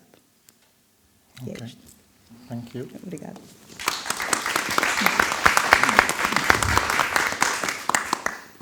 Yes, thank you for that. Again, I didn't have many questions here because I was going to ask you about your project with Prio, which I think is an interesting subject. The fact that it's actually, you're not designing something with wheels, which we're expecting people, but peripheral services and things around that. I suppose you can't talk about what ideas maybe you came up with. How would people spend their time? And will they be charging their cars in 20 minutes or 10 minutes? Or filling it with hydrogen. Yeah, it's not so much the experience of charging the car, but it's while you are waiting for that, because we know that the car will charge by themselves. But how people can also socialize between them while they are waiting. So, do you think they want to? I think I think it's like being in airport when you are waiting for your plane. Sometimes you get to know new people because you are just waiting, and probably yes. So I think there's different elements on this. It could be like these working stations, and it could be also doing other kind of tasks and other kind of activities. I saw some interesting articles about I think it was a Mercedes doing a truck in Germany. It's basically electric. It doesn't have to stop. It has lines basically to charge as it's going along. Of course, I mean, they also have to rest. But maybe service stations aren't actually static. Yeah, maybe they are actually mobile service stations themselves. Sim, mas também, por exemplo, eu lembro-me que há uns anos atrás, e penso que ainda existe no centro de Coimbra, no centro histórico de Coimbra, um autocarro que é o Pantufas, que percorria a zona velha da cidade de Coimbra, não sei se era 20 km/h ou 15 km/h, elétrico, que servia uma população envelhecida que morava precisamente no centro histórico de Coimbra, que era, portanto, bastante portanto, com altos e baixos, e ele não tinha paragens. Portanto, ele ia parando quando as pessoas... Portanto, e eu acho que esse pode ser um pouco o futuro nestas cidades, nos centros das cidades e não só, até por causa da tecnologia que permite, se calhar, facilmente mandar parar um veículo. Sim. Não é? Que vai, tipo hop-on concept. Yeah. Okay. I open questions to the panel for Teresa. Alistair. I don't know if you have Tenho understood everything. uma pergunta muito pequena. Muito bem. Pode explicar em português, espero. Como é possível gestor rede as expectações das pessoas? Porque as pessoas são muito diversas. É outro tópico não discutir. So I see to get the transition of mobility behavior, I think we use very narrow personas. You know, we use this idea in design of personas. So we construct 20-year-old male, spotty, geek. Okay, we construct the personas, and then 75-year-old adult with some walking challenges. So I think the mobility industries need to really consider a greater diversity of humanity. But you know that now they are designing personas that are non-humans, that you should consider, should be considered. Like a lake or a river or a tree. This also should be considered. The non-humans not in the conversation yet. But this idea of managing the expectations of people. So I'm sure, João, you've had to do this as somebody working with detail, because you're really managing specific people's expectations, not average people. Yeah. And it's this specificity which makes us change behavior, I think. I go back to also this idea of cultural expectations. So when I was a student, if you owned a car, you were some kind of sexual magnet because nobody else had a car, okay? But the alternative to that was to have a car between 4 people. So I owned one wheel of a car with 3 other people. I didn't know it's called car sharing then. So it's this whole thing of managing expectations. And I think now we have an expectation that everything is available all the time, whenever we want it, and we don't even have to save money for it, we can just get credit. So we created this expectation that you should be able to move and travel anywhere, anytime. And that's a difficult expectation to manage at all these different levels we're working on, I think. So I don't know, I'd be really interested in thoughts from the But panel. COVID killed that a little bit. Yes, or maybe it opened up some new doors too. Yeah, probably. Yeah, also, I think this new generation, I see it more and more. They don't own a car. They don't have a car license. They don't buy their houses near their jobs because they don't have any more a job for life. So I think the mobility industry should think about this new generation that will be the adults and the elderly in 10 or 20 15 years, and yeah. they will be probably not car drivers eventually. So in a sense, it's about managing future expectations Yeah. of a generation that's already understood the game has changed, Yeah, that's right.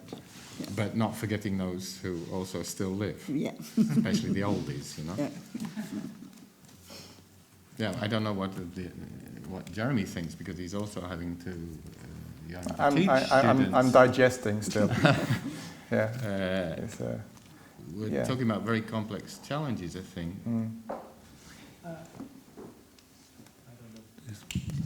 Yeah. Speak to us, yeah. The part of educating people, that's a very difficult subject.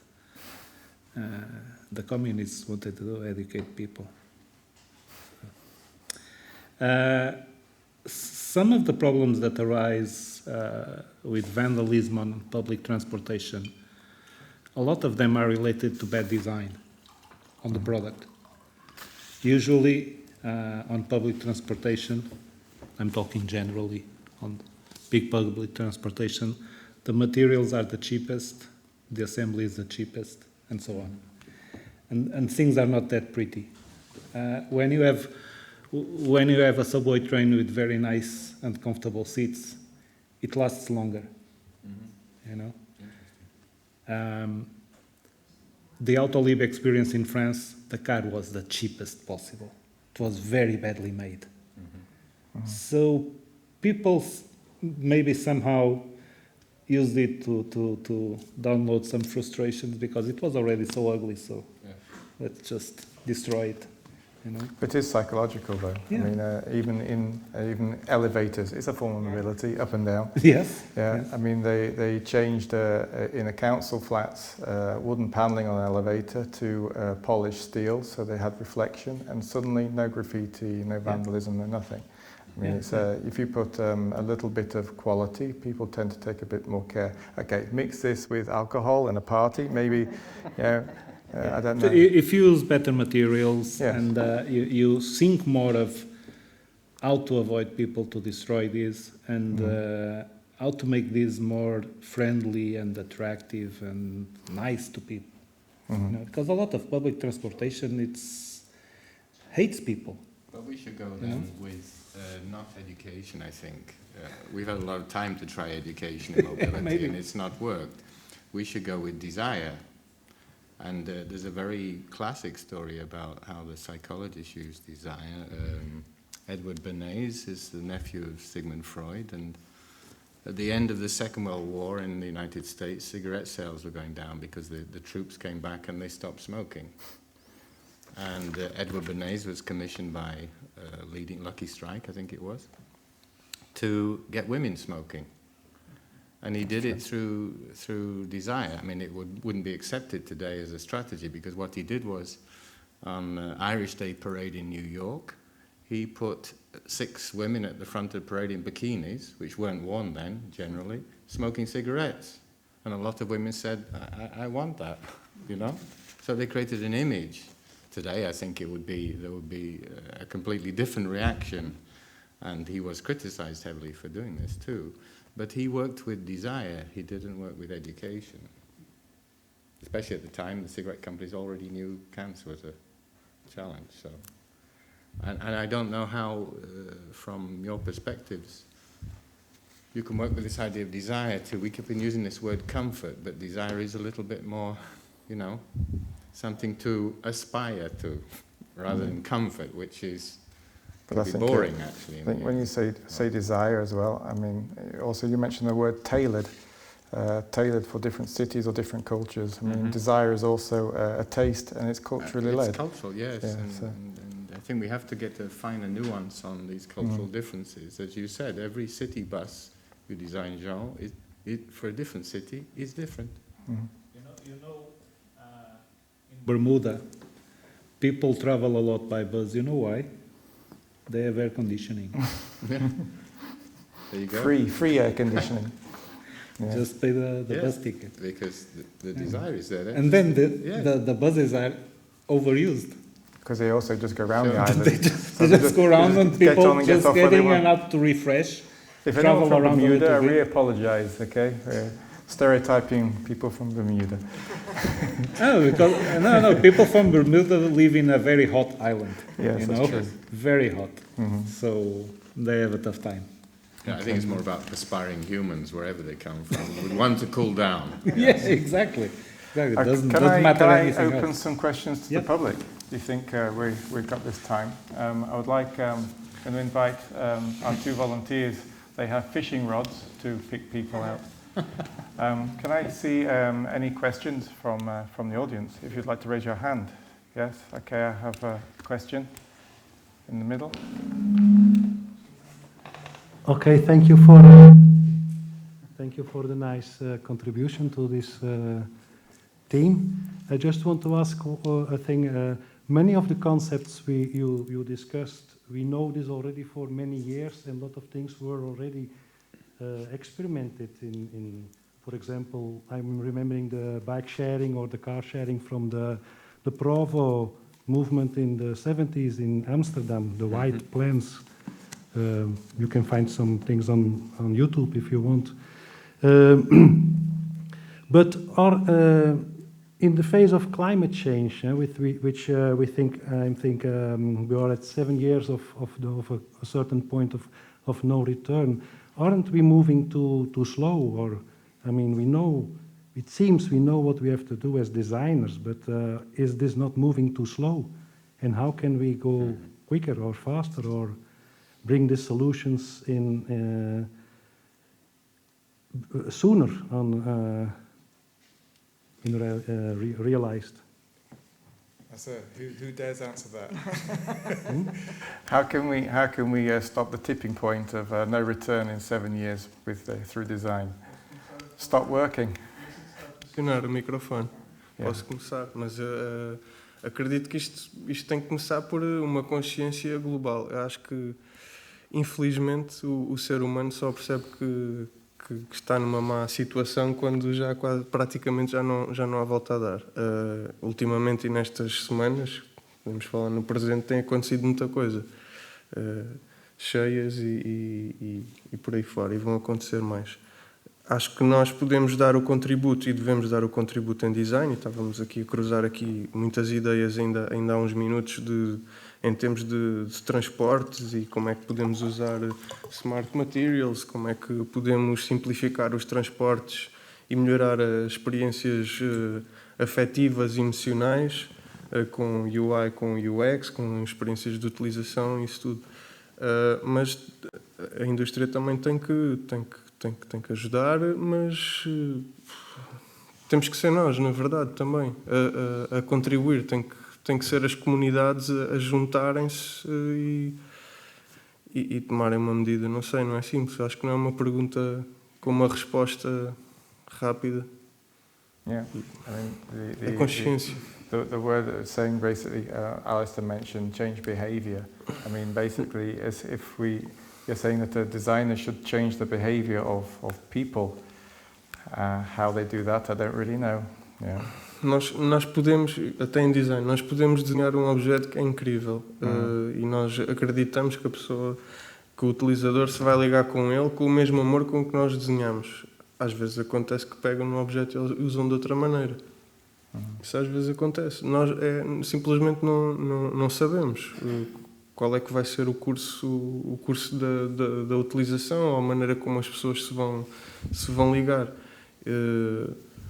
Nós temos essa capacidade de juntar muitas áreas e de sermos um pouco influencers e educadores, todas essas palavras, mas acho que precisamos contar com todas as outras pessoas que estão à volta, que também não são designers. The fact that designers, we've just heard this now from Patricia and Christina and Teresa, that designers are now being invited and being involved in other activities which they normally wouldn't. They're more technical activities to put, as Christina said, have a view from the other side. I think we should, designers have that opportunity now. Whether they're going to change it in 7 years, I don't really know. But I mean, there is at least some invitation that design or designers are actually involved in other areas that could make a difference. Yeah. But I think designers can and do create new narratives, and what we need in the narrative, I think, is two things: the stick or the carrot. Okay, so the stick is always there, and the stick could be used by governments in more creative ways. So, for instance, if you're driving more than 5,000 kilometers a year, let's say, and you're a non-essential worker, because the pandemic told us who the essential workers were, then maybe you pay a lot more in tax. But not a little, but a lot more. If you're driving 20,000 kilometers a year, you really pay a lot in tax. And that tax is used to help change the infrastructure systems, because they're expensive.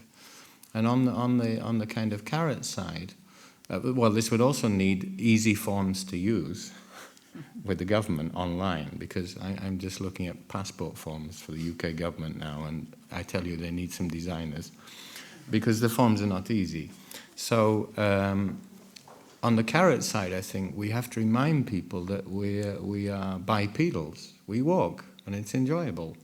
And actually, for the city of Porto, I think, if you're especially talking about the centre of Porto, you can get anywhere within 15 minutes in the centre by walking. I know, because I do it. But what you don't have, we have Google Maps and everything, but what we don't have is simple street signs, 10 minutes this way to the cathedral, 5 minutes this way to a big shopping centre. And this is basic signpost design, which we've been doing for forever. So I think sometimes we forget that we should remind ourselves that we actually enjoy walking, we enjoy cycling, but it requires a policy shift. And then where can design help? It can help by creating events where this is discussed. Design's a process as well as a creative activity to prototype. So we talk in Design for Social Innovation, Teresa, about social prototyping. So let's experiment one weekend. We do a walking weekend. We put up some temporary signs, with the municipality. We coordinate and try it out as a social experiment. And I think this would also be an interesting way for designers to work. We are training more and more designers now who are getting an education from sociologists, from anthropologists, from ethnographers, from political ecologists. They tend to be specialized at master's course, but I'm sure it will come down to bachelor's level. And so this idea of experimenting with possible mobility, we go right back to Ezio Manzini's project in 2003. Yeah. Sustainable Every Day, wasn't it? Yeah. Where students all over the world prototyped mobility options. And if I remember right, they came up with kind of a slow city, on-demand city, and community city transport. But that was 2003, and they were student-led or teacher-student-led projects. So what the citizen needs, I think, what I need, because I'm a citizen too, is to experience something and go, wow, that's nice. I liked walking in the city, or I liked cycling in the city. And I don't mind not using my car, or even not using public transport. So this is the bit that's missing for me. And I think designers can do a lot on the carrot. That was my final comment. Também há um bom exemplo do Papanek, e este é um pouco o papel também que o designer pode ter. Quando ele foi abordado por uma empresa que lhe pediu para ele desenhar uma embalagem para chocolates, para uma vending machine que estava perto de escolas, ele entendeu que não deveria fazer isso para não estar a motivar o consumo de açúcar junto das crianças. Ele disse, eu não ia recusar aquele projeto porque estaria a dar eventualmente aquele projeto a um concorrente, a outro gabinete de design que iria fazer aquilo. E, portanto, o que ele tentou foi, junto desse cliente, mudar e propôs-lhe que ele, em vez de estar a vender essas barras de chocolate, vendesse barras de cereais mais saudáveis. E ele diz que foi bem sucedido, mas que isto é 1% dos 99% que normalmente a empresa diz, ok, se não vai fazer isto, então eu vou bater a outra porta. E depois a outra porta, e o que pode estar do outro lado, é nós enquanto consumidores, não é? Que temos um poder brutal de poder fazer um boicote ou não junto de uma empresa, dizer eu não vou consumir porque não me revejo nos valores desta empresa. E temos esse poder e muitas vezes não o usamos, não é? Portanto, se fizermos isto, as empresas, se não consumirmos os produtos, não é? As empresas têm que mudar. Isso é muito verdade. Eu também concordo que o design acaba por ser uma ajuda neste behavior change. Mas há certo tipo de coisas que têm que vir por regras, porque se não vierem por regras, aquela como estava a falar da Aston, que é importante, portanto, cobrar quem faz mais de 5 mil quilómetros tem que pagar. Há certo tipo de atitudes que só mudam se houver regras por trás. Porque nós podemos todos contribuir, um bocadinho aqui, eu também já não compro legumes sem ser no biológico, quer dizer, eu também faço a minha parte. No entanto, a nossa economia, a nossa sociedade ainda é muito movida pelo dinheiro e pelo resultado.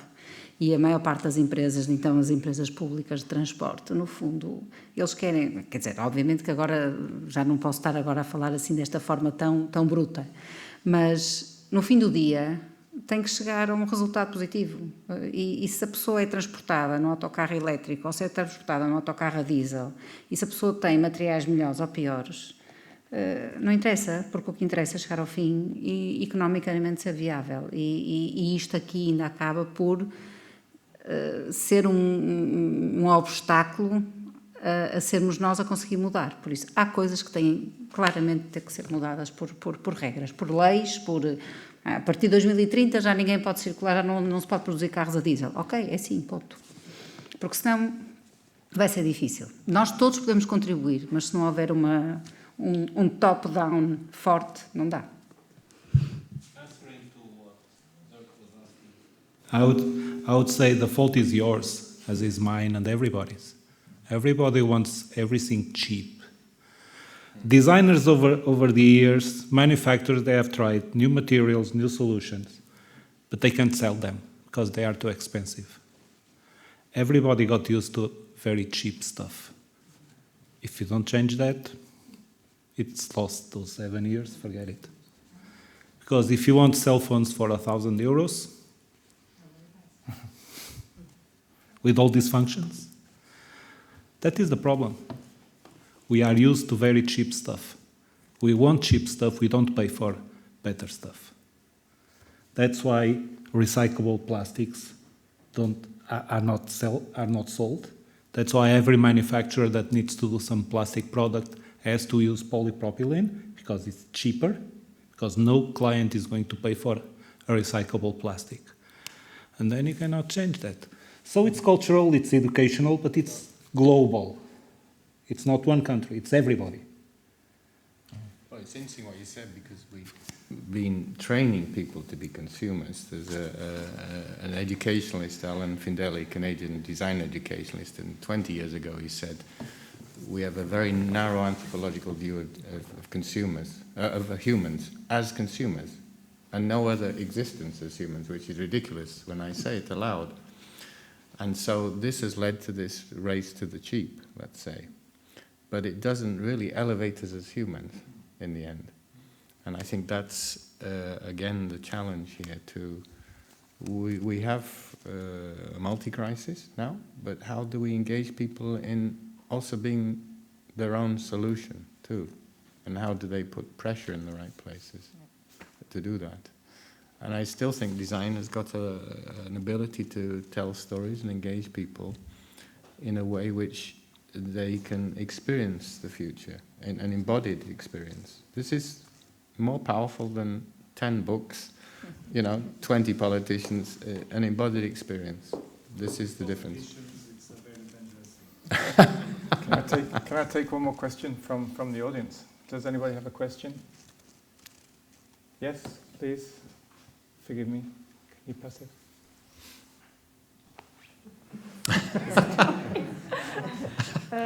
A minha pergunta era para a Cristina Oliveira e tem a ver um bocadinho com o que já foram discutindo aqui sobre o papel do designer dentro da indústria e das suas várias etapas. E nós, tendo uma indústria têxtil tão forte e tão especializada, como falou, eu fiquei curiosa na sua explicação da integração do designer, aluno da ESAD no CITEV, se o designer também está integrado no próprio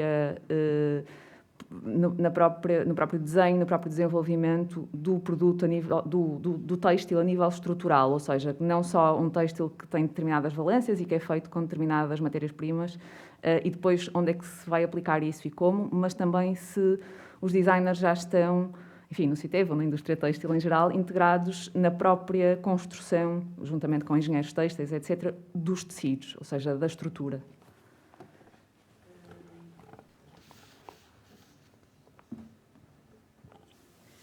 Sim, nós, em termos de desenvolvimento, aquilo que fazemos normalmente, pensamos desde a matéria-prima até a parte do produto final. Quando falamos, e podemos falar aqui num exemplo em concreto, na parte dos compósitos, em que reúne efetivamente aqui mais a indústria da parte da mobilidade. Nós, em termos de desenvolvimento da matéria-prima, da construção da estrutura têxtil, falando na parte da composição e na própria distribuição da estrutura têxtil, dos fios, nós estudamos essa potencialidade ou essa influência depois no componente final. Agora, aquilo que nós estamos a aprender atualmente é realmente a junção das valências de diferentes indústrias, porque nós não trabalhamos a parte da produção do compósito em si, não é? Mas trabalhamos a parte da construção da estrutura têxtil. Ou seja, aquilo que nós estamos a fazer atualmente é entender qual é o potencial da estrutura têxtil como reforço para o compósito. Ou seja, e quando falamos de um compósito, não estamos a falar só de uma placa, não é? Estamos a falar de diferentes geometrias mais complexas e também na parte da funcionalidade. Dei-vos o exemplo do aluno em questão, que era uma estrutura 100% de carbono, mas a própria estrutura tinha integrada uma componente sensorial pela via do fio, bastante interessante no sentido de alguma forma preventiva em relação ao dano do compósito em si, da peça em si. Ou seja, e quando nós falamos aqui na ligação com outras empresas industriais, nada vale a pena estamos a Catanduas, por exemplo, só posso referir a desenvolver produtos se depois na raiz, e quando integra têxtil, não é? Não consegue estudar essa viabilidade. Ou seja, existe aqui uma ligação de interdependências entre as diferentes influências e desenvolvimentos do produto. E começa pelo design. Okay? O design é parte da ignição realmente para tudo isto se conseguir encadear. Sozinhos não conseguimos fazer esta ligação. Sim. Okay, thank you. Okay, thank you for your questions. I have a few points here. I'm just going to make some observations very quickly before I pass to Alistair. Alistair has several points he just wants to cover from his point of view. But it's quite interesting, there's a few words popped up here from all our speakers. The importance of safety, for example, incorporation of new technologies, mobility being more of a service. I thought that was really interesting. João Nelas talked about changing a mindset, the need of knowledge for designers, technical knowledge, to actually make them better designers and design appropriately, change of behavior, tailor vandal-proof. Yeah, I mean, I think that is a key thing. I think in terms of design for society, we have such a pretty picture. I think design of society, and I think of landscape gardening. I don't know why. And yet, design for society should be about the problems of the different mindsets that people have and how they interact with various objects around, like bus stops and public services, because people basically, it's not theirs, they don't own it. And there are different moments in people's lives when they basically abuse these things, and they should be considered. People first, I think, is really important, not just the user, but the people around it. I think this is a really nice thing. Personas. About connectivity. I think mobility has to have this supply and demand attitude. Yeah, you don't wait anymore for a bus. I don't know if anybody here has been using, for example, making a test through the Red Cross, or going to some services where you actually have to make an agenda online first, and you have a slot of time to go in. I believe mobility might be even like this one day, yeah, where you have your 9 o'clock bus and you have your chair waiting for you. Yeah, it could be like this, and it's actually quite easy to do. Yeah, so those are my key observations. I appreciate that. I pass to Alistair now to either repeat what I've just said or input completely new things. Yeah, you killed all mine. Well, first of all, a great thanks, because I think we need these different perspectives, and we need these different voices to show the real complexity of the challenge. So, in kind of summing up, I would say that planning, forecasting, designing, producing transportation is really difficult. So you're working in it, and you're staying with the trouble, which is a Harawaian phrase, but you're staying with the trouble and trying to find ways to do it. So I think this should be recognized, really. It's not easy. I think the second thing I was thinking up in one way of joining up this different expertise is through what the sustainability people call transition management. There's a big Dutch school of academics that talk about transition management, managing the change of transition. And they talk about multi-level perspectives, so that working with citizens at the micro level, working at meso level with the kind of organizations that you represent, and then working with the macro level with policymakers and others. So to be aware of all this multi-level perspective. And then it becomes, of course, everyday designing becomes a political conversation too, without trying, in a sense.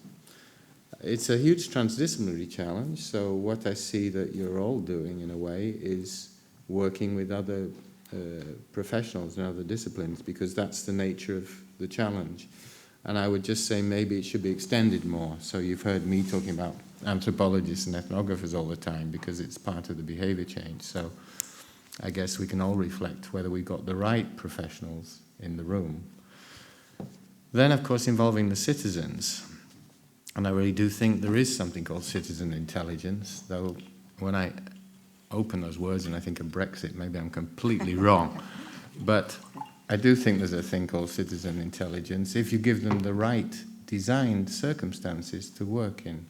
And this is where I think prototyping mobility services on a small scale, even an experimental bus that you've never, inviting people to selecting citizens, saying, okay, we take this bus on a tour, we've never done it before, it's a complete experiment. Having this freedom to experiment, because we know from the mad scientists, when they experiment, occasionally they come up with a eureka idea.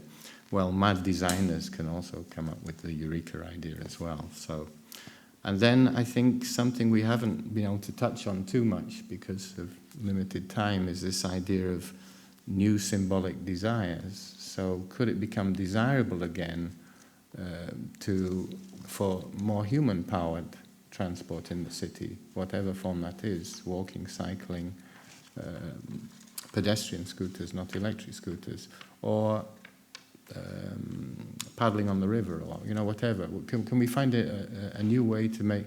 There's a big thing around fitness these days because people are sat with computers, so they go to the gym. But this to me is a contradiction in a way. And if you can use mobility to get a better level of health, then I really think it's quite an important point you made, Joao, about the durability of these products and services. I remember when my father, he was involved in the transportation industry actually, back in the 50s, 60s. You get a new car every 2 years. And he said, I don't really need a new car every 2 years. He could make a car last 30 years, as he did later in his life, you know, because he saw the car as something that should last a very long time. And I think, again, with this cheapness that we've forgotten that we can't keep on producing new stuff. We should be finding really good service models for repair, for instance. And we still have bicycle shops where this is done, of course. It's interesting. And then I think this is a nice way to round it off, and that's just to say, trust the designers more to engage the stakeholders. Because actually they've got some really good new skills here. Maybe you don't know about them, but we've been co-designing and participatory designing for 25, 30 years now. We can bring different audiences together, we can facilitate, and we can make a prototype, even if it's a very rough prototype, and we can learn a huge amount just in a one-day workshop. I remember working in the city of Lahti. We were doing trying to make the city a kind of co-design city. We went into a neighborhood that the planners had been in for 2 years. We went in with a group of students for 2 weeks, and we came out with stuff. They said, how did you get that stuff? They were going in with the wrong tools, and we were living with the community. So I think these participatory processes of design, combined with excellent design skills to make a marketable product, these two can be used a lot more, I think. So I think the designer can play a more powerful role. And we haven't really answered how we'll move in the future, but hopefully a lot more with our own energy. Okay, thank you.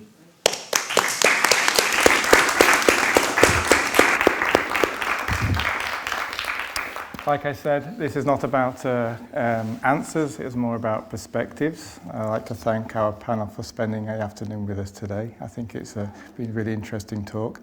I'd just like to say as well, except for Alistair and myself, we're importation, or we have hijacked Portugal as our home. Everybody here, of course, is from Portuguese companies, and I think we should be very proud. Okay, thank you again.